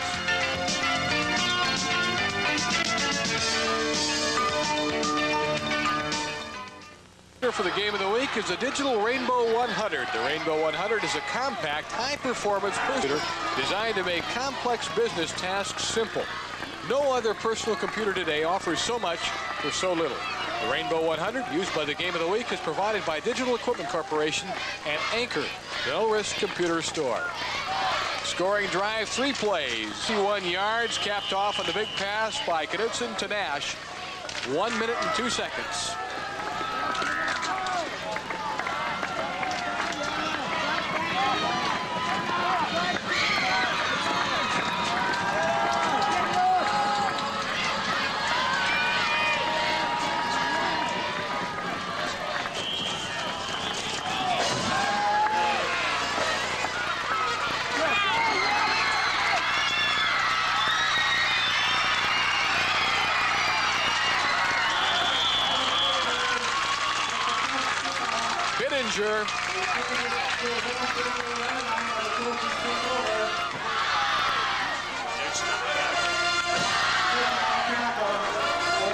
Kevin Knudsen kicking off and applying the tackle on Bittinger. Good balance that time.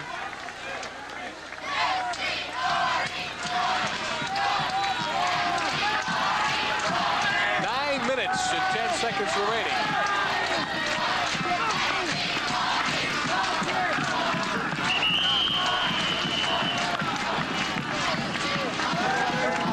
On the carry, gets a couple of yards up across the 40. Brings up a second and a long 7 for the Trojans. Well, the last time Olympic got behind, they only took them a couple minutes to get a touchdown. And that timeout is going to be taken by Olympic. So they spend one of their timeouts with 8:46 to go in the ball game. Well, we ought to tell you right here that we've been calling number 84, the receiver who replaced Knudsen as the wide receiver when Knudsen came in to play quarterback. On our program and on our depth charts and everything, he's listed as number 84, Jesse Nash. We're told just now by our video truck that that is actually Scott Dahlquist. So Dahlquist has been on the receiving of both touchdown passes from Kevin Knudsen. Dahlquist listed as number 23 on our roster. Now he's apparently wearing number 84. He's a sophomore at 6'3", 180 pounds. So our apologies to Dahlquist, to Scott Dahlquist.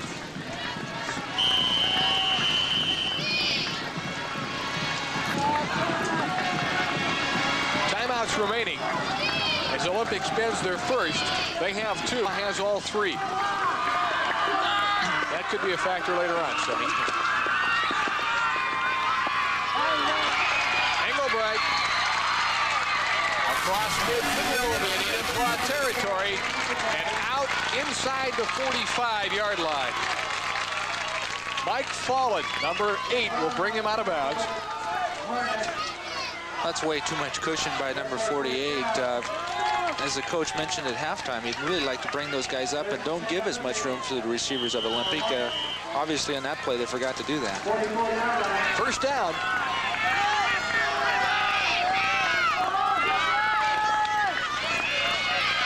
Bittinger, not much.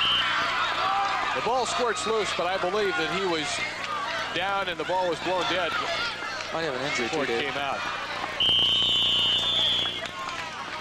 Carl Osborne is down on the field for Enumclaw, number 72.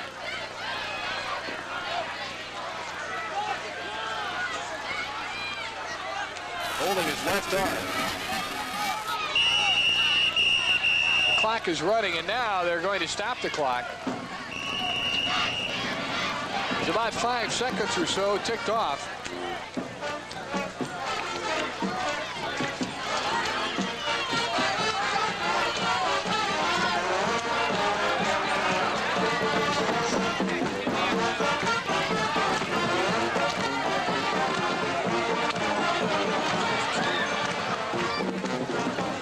Enumclaw coming into this game unranked. They had 1 loss. That loss being administered by Peninsula High School. While Olympic was in line for the #1 rating in the state. After Hanford was beaten last night, the Trojans came into the game ranked #2. But they have to rally here in the 4th period if they're to go on and claim that top spot next week. Whited now is 20 of 35 for 238 yards. Too much cushion again, Dave. Engelbright has it out of bounds at the 30-yard line.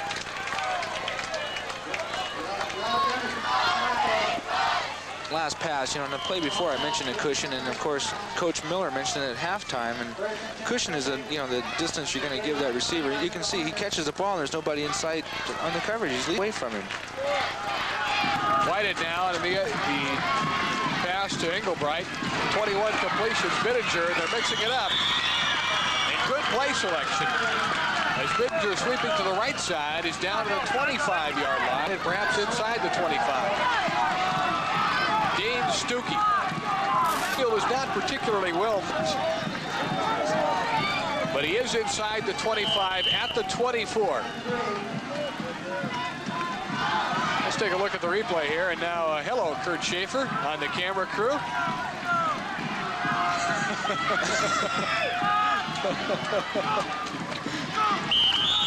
Oh, we have an outstanding video crew. It's Cairo Video. He threw a good forearm shiver on that one. Jack Berry back directing the telecast again for the 2nd year, and just a real fine crew. Pleasure to work with them. 5-yard penalty. John will buy the pizza after the game.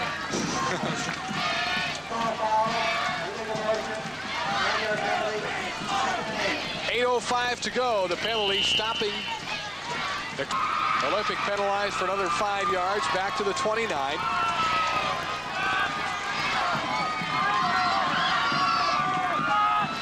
Second and 8. Whited stands up. Oh, intended for McGill. Threw it behind him.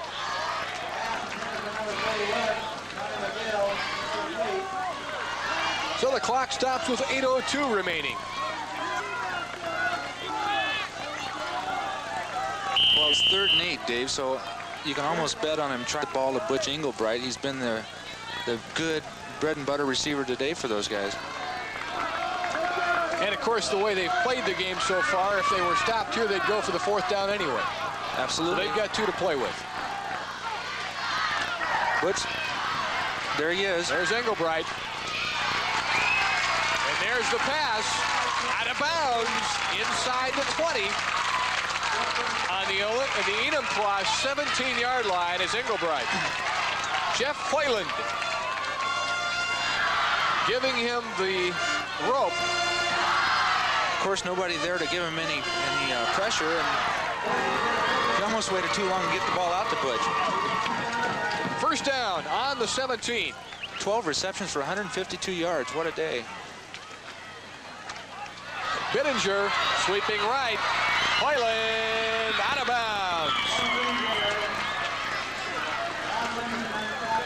He may have gained a half a yard.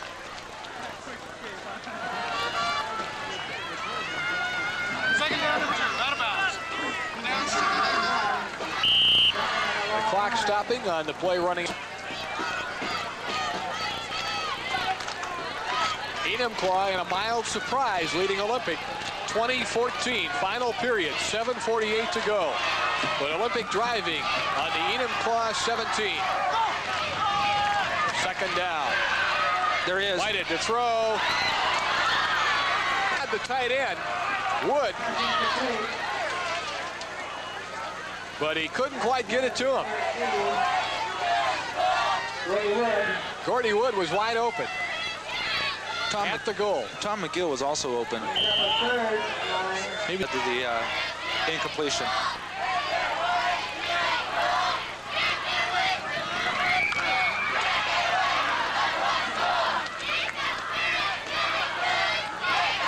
Third down now, and a long 9. Whited will throw again. Looking for McGill in the end zone. Knocked away, incomplete. McGill and Engelbright there together, and Jeff Hoyland on the coverage, along with Rob Gunderson, knock it away. We'll have another look at it.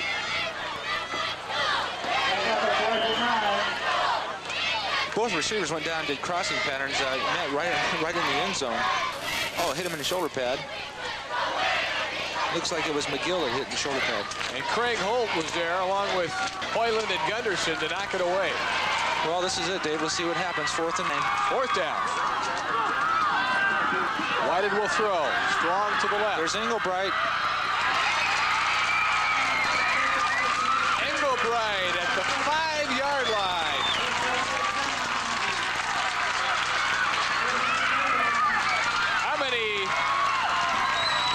How many 4th down catches will the man make today? Let's take another look. A little bit of pressure, not too much. Oh, excellent catch. Right there. Right there. It's at 13 receptions now. So a Livingston goal from the Enumclaw 5. Out of the eye. Bittinger. He's in. Oh, nice break.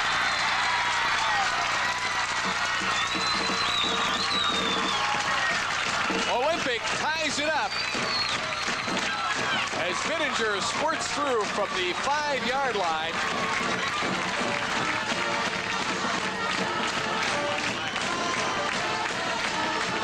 Excellent blocking up front. Squirted right on through. Nothing real fancy about that play, Dave. And now Louis Marcotte will try to put with the extra point. There's the kick. No good. No good. Wide to the left side. And so the soccer-style kicker sweeps one off to the left. All right. And there's timeout. We're tied. 7:17 to go in the game. Olympic 20, Enumclaw 20.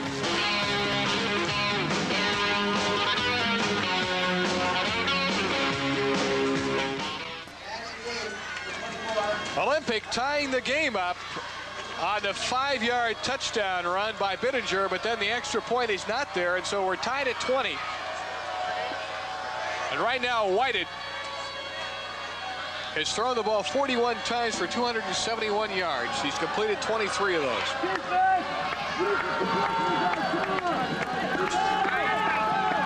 Coming up momentarily, we'll have our Sportsman Award for the week from Godfather's Pizza, and that'll come on later here in the 4th period. Scott Ellingson will be standing by with that, and we'll have it for you in a moment. Short kick taken at the 15, the 20. Nice room. He's got lots of room. He might be gone.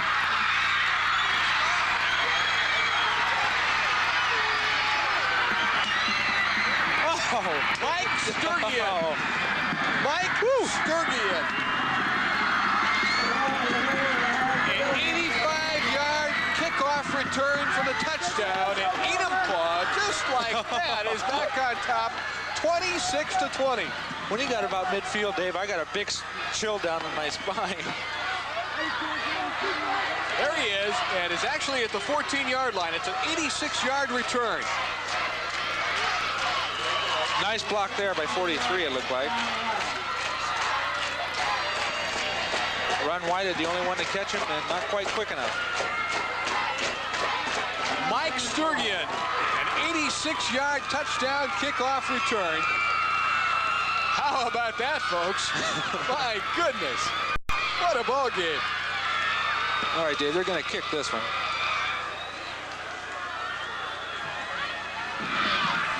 Boy, that was exciting. Enumclaw has just clawed and scrapped and found a way to stay in this ball game all the way along. Sounds like they've been doing that the whole season. The Hornets, and they're trying to sting the Trojans. Ranked number 2 in the state AA poll, and seemingly on their way to number 1 after Hanford was beaten last night. Well, lots more exciting high school football. Hope you'll come with us next Saturday out to West Seattle for the game between Seattle Prep and O'Day. Another AA matchup. Here's the kick from placement. It's good. This time it's good. And so there's timeout on the field.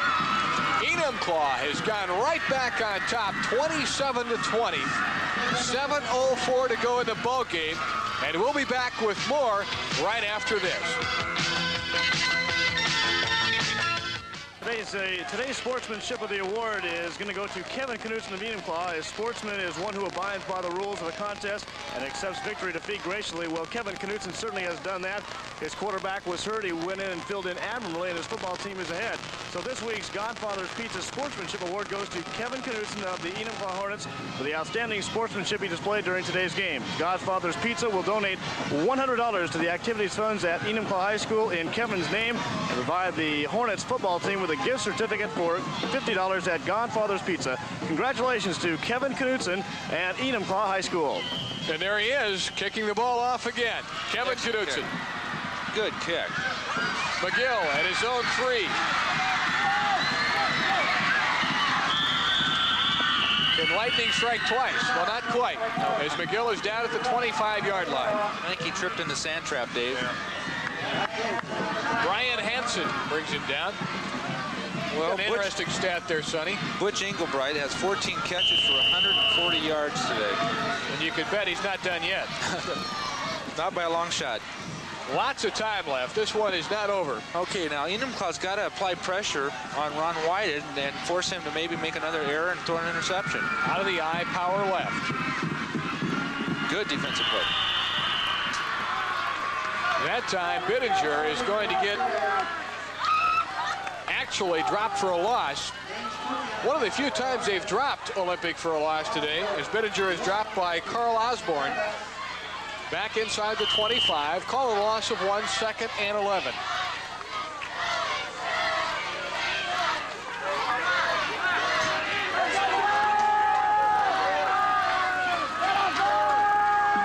The defensive back on Englebright is off about 10 yards.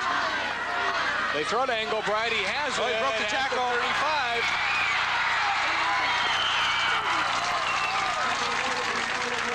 Butch Englebright at the 49-yard line of Olympic. 15 receptions now and counting. Well, Jeff Hoyland, certainly, he's got to respect Englebright for going deep, but he can't give him that much room, particularly when the ball game is this tight.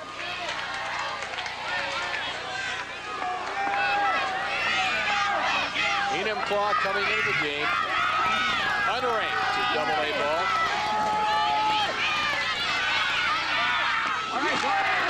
That's Wood, Gordy Wood at the 45 and the 44, the 43-yard line.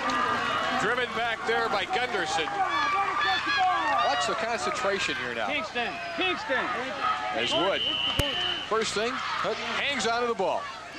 Got the ball? You bet. That was an excellent pass by Whited, but you could barely see in the screen is that Gordy Wood had just turned and the ball was there. It was excellent timing. Second down and 3. Oh, Whited. Number 87 at the 25 and inside the 25-yard line, Eric Kingston. Another basketball player.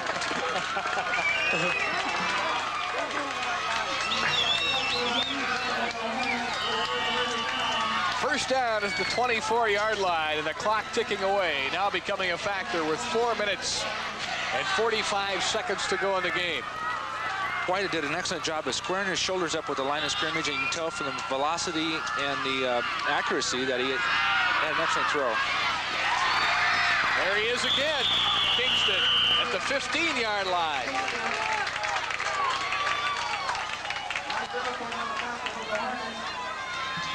Where has Kingston been all day? He's made 2 great plays That's here. just what I'm thinking. You know, here they go to Englebright all day and McGill on occasion, and then here comes Kingston out of nowhere for 2 key receptions.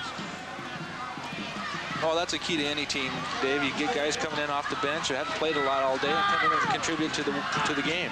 Second and short, keeper by Whited. He's got more than what is necessary for the first down. Whited down close to the 10-yard line. 4 minutes remaining and the clock running. Well, this is the point of the game where you got to make sure you get the ball correctly from the center and make sure your handoffs are proper. You don't want any turnovers right now. Bootlegging. Caught by Pearson, but not for much. Perhaps a couple of yards. Dave, what you're really doing when the quarterback's sprinting out and rolling out to one side or the other, you're trying to flood that area. You get a guy going deep, maybe 15, 20 yards, another guy coming underneath him about 5 to 10 yards, and give the quarterback an option of hitting either one. They spot the ball at the 6-yard line. Bittinger to the right. And Dahlquist actually, away from the play, got a hand on his jersey enough to slow him up. I think Kevin Knutson's down.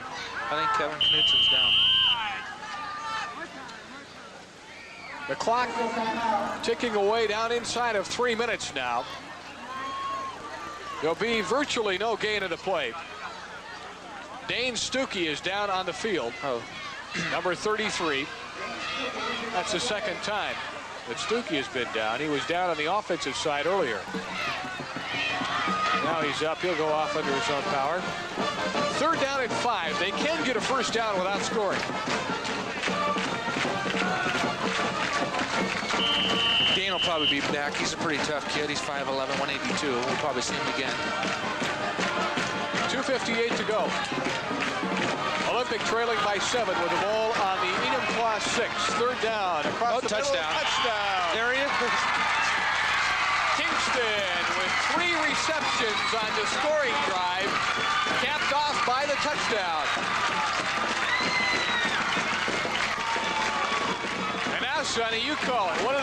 They go for the tie or they go for the win? They go for the kick. Rather have a tie in the loss. But then again, you know, when Michigan played here at the UW, I called the 2-pointer. I said, most of the 60,000 fans in the stands, and it's a tough decision, but I think the coach is making the right one here. Whitehead's holding the ball, so they're going to kick it. Kick is up. And we're tied with 2:44 to go. There's timeout on the field. Olympic 27, Enumclaw 27. We have got a dandy one here on the first Interstate Bank High School football game of the week. I wonder, Scott, are you listening down to the sidelines? What's the emotion like down there? It's a teeter-totter. 1 minute Olympics up, the next minute down, and the same story on the other sideline. Sonny, I have a question for you. Sure. You've seen enough quarterbacks, you being one, but Whitehead probably ranks along with the other great quarterbacks in the state of Washington, like Jack Thompson and Chris Chandler. What are your impressions of him? Well, I think I'm really impressed with the guy. He's, first of all, he's got good size at 6'2", 210. He can throw rolling to his left, rolling to his right, and I'm sure he could probably be an excellent drop-back passer in a pocket. The offense that they run is probably as complicated offensive routes that I've seen. They've got crossing patterns going across, down and outs, and they roll a lot with him. He looks like he's strong enough, and I would think right now that the reason they went for that 1 point is they think they can stop Enumclaw, get the ball back, and score one more time. As fast as they've scored that time, they probably can. Enumclaw retains all 3 of their timeouts. Olympic has spent 1. They have 2 remaining. There's a scoring drive for you. Again, where Eric Kingston playing the first half. Squib kick is going to be getting by Hoyland and taken and fallen on wisely by Sturgeon at his own 23-yard line. And so that's where Enumclaw will have it. You remember Sturgeon got his hand on the ball to return it for the touchdown on the last possession, but that is not, believe it or not, the record for a return kick this year for Enumclaw. He had an 88-yarder return for a touchdown. By Gunderson, I believe. By Gunderson, earlier in the season.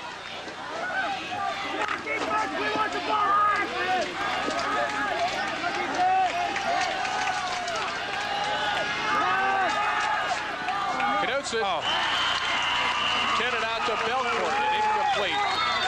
And that will stop the clock with 2:21 to go.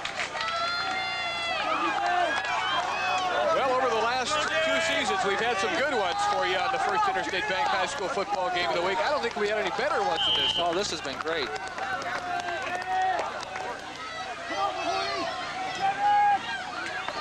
We had the theatrics of the Blanchette-Ingram game a year ago where there was a blocked field goal attempt that was returned all the way for a touchdown. And Blanchette had a big come-from-behind win. Let's watch this one now. Nice hole. Good running. Stuckey. And Dane has the first down up across the 35 to the 37.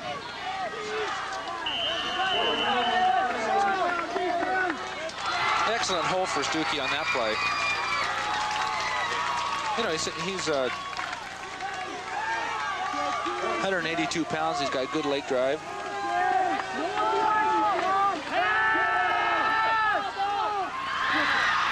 That's Dahlquist. Scott Dahlquist on the completion. Paul Bittinger will remind you that the quarterback, Mike Dowling, was injured in the first half for Enumclaw. He's been out. The wide receiver, number 36, Kevin Knutson, became the quarterback. And Knutson had been the only receiver all season that had caught a pass for Enumclaw. And so now he's hit up with Dahlquist for 3 of them today, 2 of them on scoring passes. This one falls short across the middle.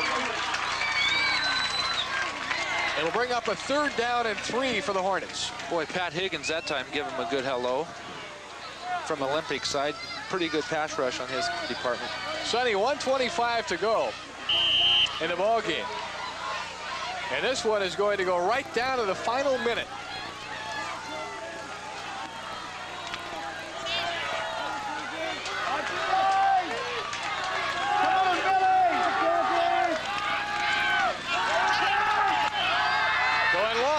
Overthrew him by a foot. Now that was a gutsy call, Dave.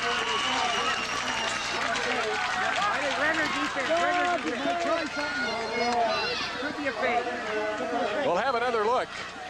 Pretty gutsy call. You know, Kevin Knutson looks like a quarterback instead of a receiver. Just overthrew him by a couple yards.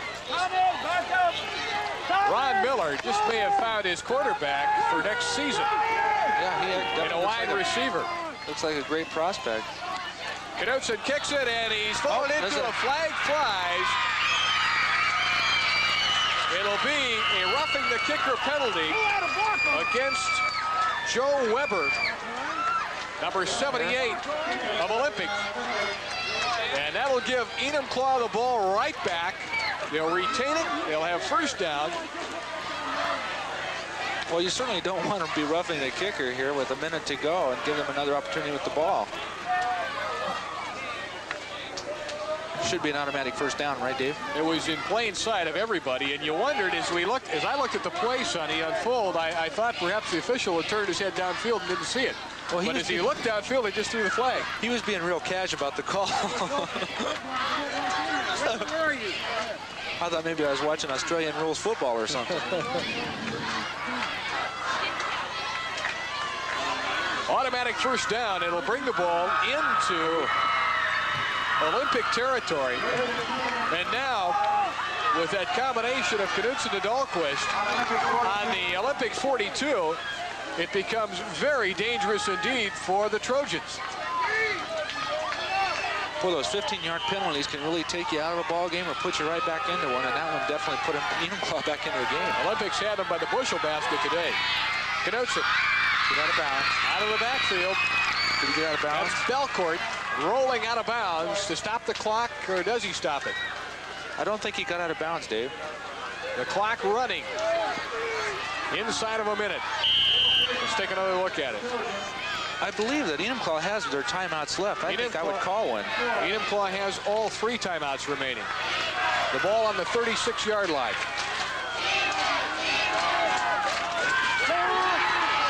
Knutson to throw. Here's Dahlquist. And Dahlquist is out of bounds inside the 30. And the clock stops with 36 seconds to go. Dave, I'm real impressed with Kevin Knutson playing quarterback. He looks like a natural at that position. Watch his form here. Gets the ball up. Look at the spiral. I tell you, Dahlquist is not a bad receiver either. He's a fine target to throw at, but I'm just really impressed with Kevin Knutson. First down on the 28. There's the time. Oh! Off the shoulder pads of Engelbright. Looked like that might be another great catch by Dahlquist. You don't want to throw it too close to Engelbright back there either. No. Well, as you had said, you know, Knutson does have a strong arm, and unfortunately that can work for you or against you. For you when you got the touchdown that time as a non-interception.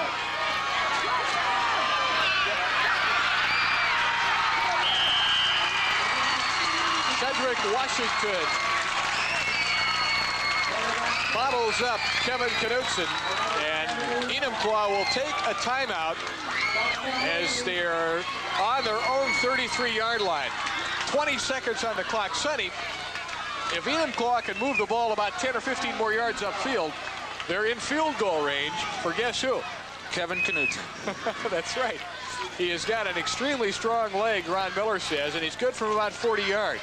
Well, I think they're definitely going to have to maybe get a little bit farther in than that. That's still going to be quite a poke, and he really hasn't tried that many kicks. Normally in practice you get those, you try those, but not in a game. Got 20 seconds. I'd say that probably will throw an intermediate route, try and get the ball down about the 15-yard line, and then see what happens.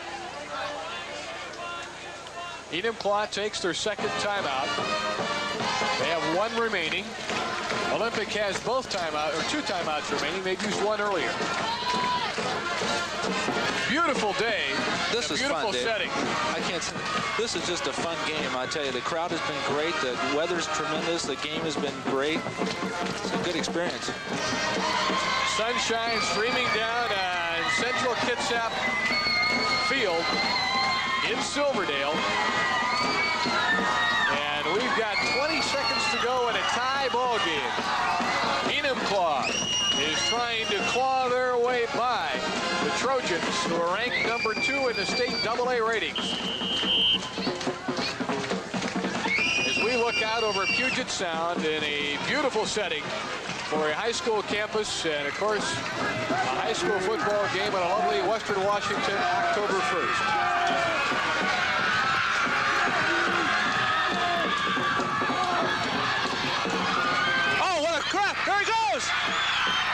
Dahlquist is out of bounds at the 13-yard line.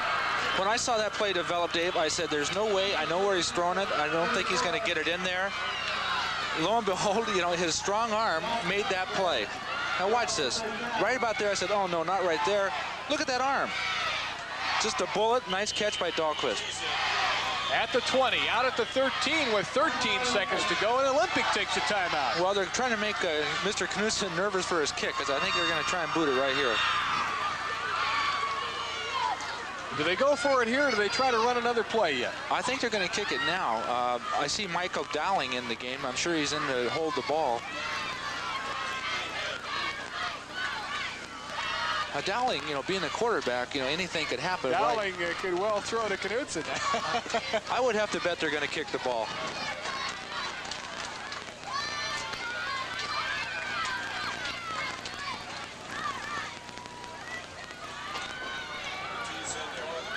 Well, we've seen a good one here. This is the third of 11 scheduled broadcasts this fall leading up to the King Bowl on December the 3rd in the Kingdome, and we'll be with you every Saturday, Scott, Sonny, and I, here on Cairo TV, Channel 7. The first Interstate Bank High School football game of the week. Glad you're with us. We're glad to be doing it for you. Boy, I tell you, if he makes this kick, he'll probably have a ticker tape parade and everything in downtown Enumclaw. It will be attempted by Gunderson. Oh, it's Gunderson's going to be kicking. Rob Gunderson. There's the bad snap. Oh, brother. Well, incomplete. They still have the ball. Right.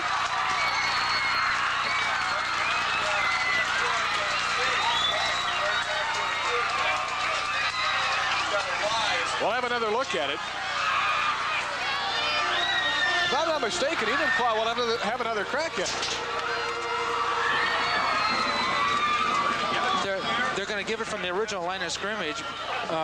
One thing that I think was a bad snap from center, but also Dowling was on his knees. They should have placed it back where he tried to attempt to pass. It's a 30-yard field goal attempt. There's the placement this time. Oh, he's gone!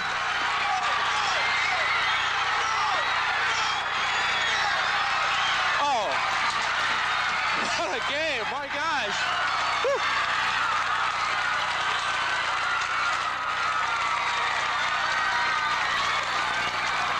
We're going to go to overtime as you see the Olympic Trojans celebrate with Tom McGill. What a ball game. Well, you know, Sonny, you were with us last year, but Memorial Stadium, the final play of the game between Blanchett and Ingram. A young man named LaFontaine picked up a block punt and ran it, or field goal, and ran it back for a touchdown to win the ball game. And here Tom McGill tries to duplicate that. Boy, Horland was not let him score. Oh, what a deal.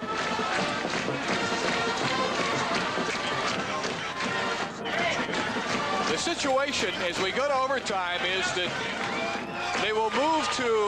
they'll have a coin toss, and the team that wins the toss will have, of course, the option of taking the ball or going on defense. And then they will put the ball on 125-yard line, and they will take turns going from the 25. Correct me, Michael Rich, who's in the booth with us, as our official. Why don't we put the headset on? Why don't we put the headset on Mike and let him explain this to us, Mike? As they take the ball, the team that wins the toss, do they retain possession until they run out of downs or score? Correct. They can get theoretically 2 first downs, and if they score or turn the ball over, then the other team gets the ball back at the 25, and they get to run their series. If they end up tied again, we do not flip again. The team that lost the toss would have their choice of going offense, defense, or deciding which end of the field we play. If we go into a third overtime, then we go to the 10. So there's 2 at the 25, 1 at the 10 if we go past the first overtime. And do they go until somebody scores? They'll go until somebody scores. Okay, so 3 overtimes of the potential, and they'll go until somebody scores. They'll start on a 25-yard line, and each team will have an equal chance at it, Sonny. Good to have somebody in the booth who knows what's going on. That is no lie. In these positions. The officials will come to center field again with the co-captains, Ron Whited and Shedrick Washington. Let's listen down in the field. Okay, hold it up, guys. Come on in here, captains. We'll get out here in the middle of the sand pit. This is what we came for, guys. We're going into an overtime. All right. Okay? We're going into an overtime. I'm going to let, in this particular case, the home team call the flip. You had the first flip. And you're going to call heads or whatever it is. If I drop it, we'll do it again. Okay? Tails. He called tails. Tails it is. The other side was held. You want defense. You have your choice. The ball, defense, or the end. You want defense. You want the ball. Okay? Or what your other choice is, the ball or the end. The end. End of the game. You want the ball? Yeah. Okay, you got the ball. Okay, what goal would you like to defend? Let's go!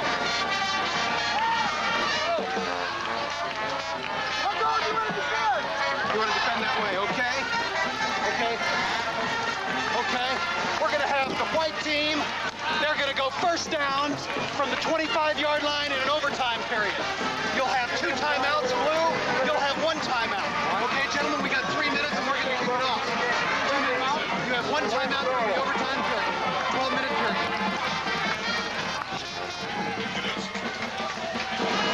All right, you may be wondering, in case you joined us just now, why would the team not want the ball? Well, it doesn't matter. They're both going to have the option on the ball, and so as Olympic won the toss, they elected to have the ball the second time around and see what Enumclaw can do. If Enumclaw is stopped, Olympic scores, they win the ball game. If Olympic, on the other hand, yields to Enumclaw and Enumclaw would score, then Olympic has to come back and score to force another overtime. So they'll start on the 25-yard line. And this is the way that they were going when Olympic had the ball in the last possession. So they will just reverse the positions on the field.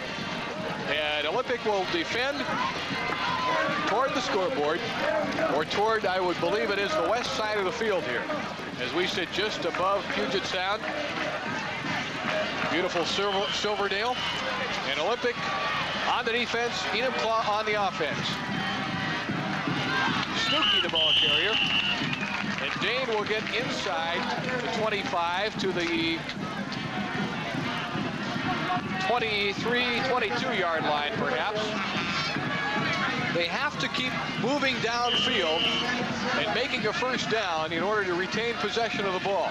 If they score, the other side will get it back. And then, in this case, that would be Olympic and have a chance to score themselves. Gibson, the pass. Lots of time. Gets it away to Fallon. At the 15, he's down. Very close to the first down, but I believe he's going to be about a half a yard shy. Knudsen has all the time in the world here, Sonny. Yeah, nobody's open coming out to his right. Everybody was covered. He looks back to the left, and there's Ken Fallon. Did you ever have that much time? Been nice to have that time all the time. 3rd down and 1. Enumclaw needs to get the first down to retain possession. Stuckey has the first down. Olympic, will remind you, ranked number 2 in state AA play. Number 1, Hanford, was beaten last night, so Olympic figures to move ahead to number 1 if they win this overtime contest, which is a big if right now. This has just been a great ball game, Dave. This is fun. Could you repeat all those rules again, please? Sonny, that's what we pay you for. Where's Mike Ridge? Power to the left, and the Enumclaw team applauding apparently movement on the line for Olympic. Defensive encroachment, 5 yards, and so now the ball down inside the 10 at the 9. First down and 5 from there. Well, I tell you, this Enumclaw team all day long has found a way to beat you.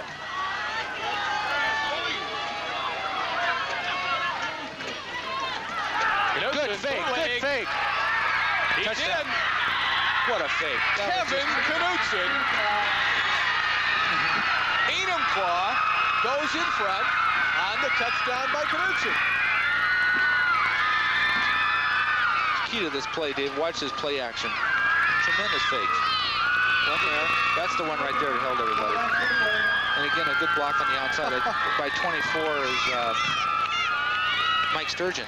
Excellent block. I tell you, Ron Miller is going to have a difficult time deciding who's going to be his quarterback when Mike Dowling comes back. Dowling to hold.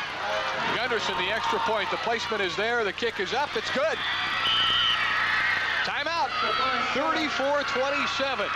Enumclaw is on top. And right now, Olympic will take the ball on the 25. It'll be the same 25-yard line. Enumclaw will go to the defense, and Olympic has got to score. If they don't score, the game is over, and Enumclaw wins. If they do score, we have another overtime.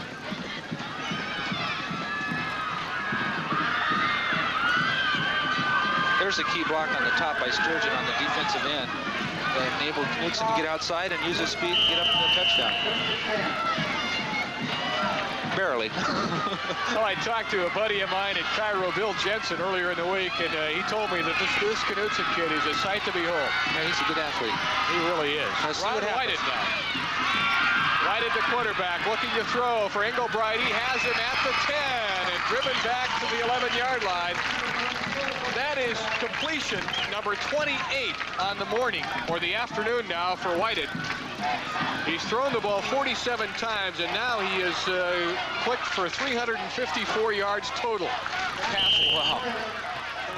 Is he a quarterback? I can't believe it. First down from the 11. Whited across the middle, looking. Caught by Wood. And Wood. That was great concentration on Gordy Wood's part. At the 4-yard line, first and goal for Olympic.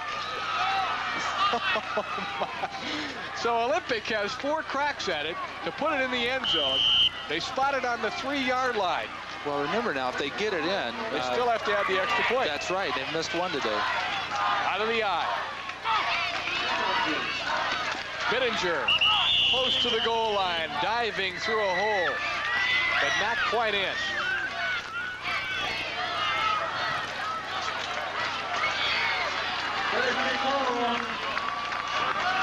I don't know why Ron White just doesn't take the ball, roll out to his left, and hit Butch again. He's been open all day. First and goal from the 1-yard line. Strong left. Pearson will carry it in. And so Bill Pearson. Here's the play, Dave. Now, do they go for 2 or do they go for 1? They kick it. Marcotte is coming on the field. Louis Marcotte. As we look at Pearson running in on the touchdown. 34-33. Enumclaw on top of Olympic. On that last touchdown, you can see the defensive line, especially number 50. You know, when you're playing in the goal line now and that close to the goal line, you got to fire out low and try and take the block. And he stood up, and the offensive line just pushed him into the end zone ahead of Pearson. And I'll tell you, if you like exciting athletics, you've got to love high school football. They're going for 2, I think. Marcotte is coming out. They've taken a timeout.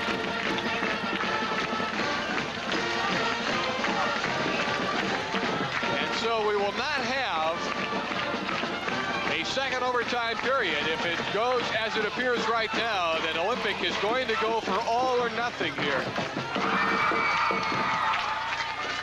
They're going to roll the dice one time, Sonny.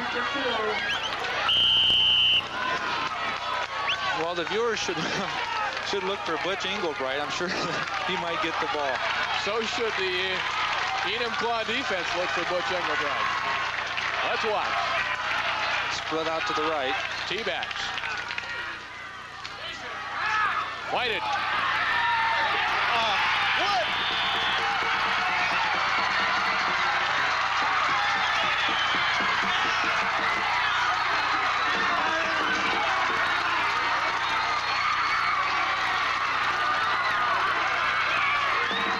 Ron Whited throwing his 49th pass of the ball game, and a big one it is for a 2-point conversion to Gary Wood.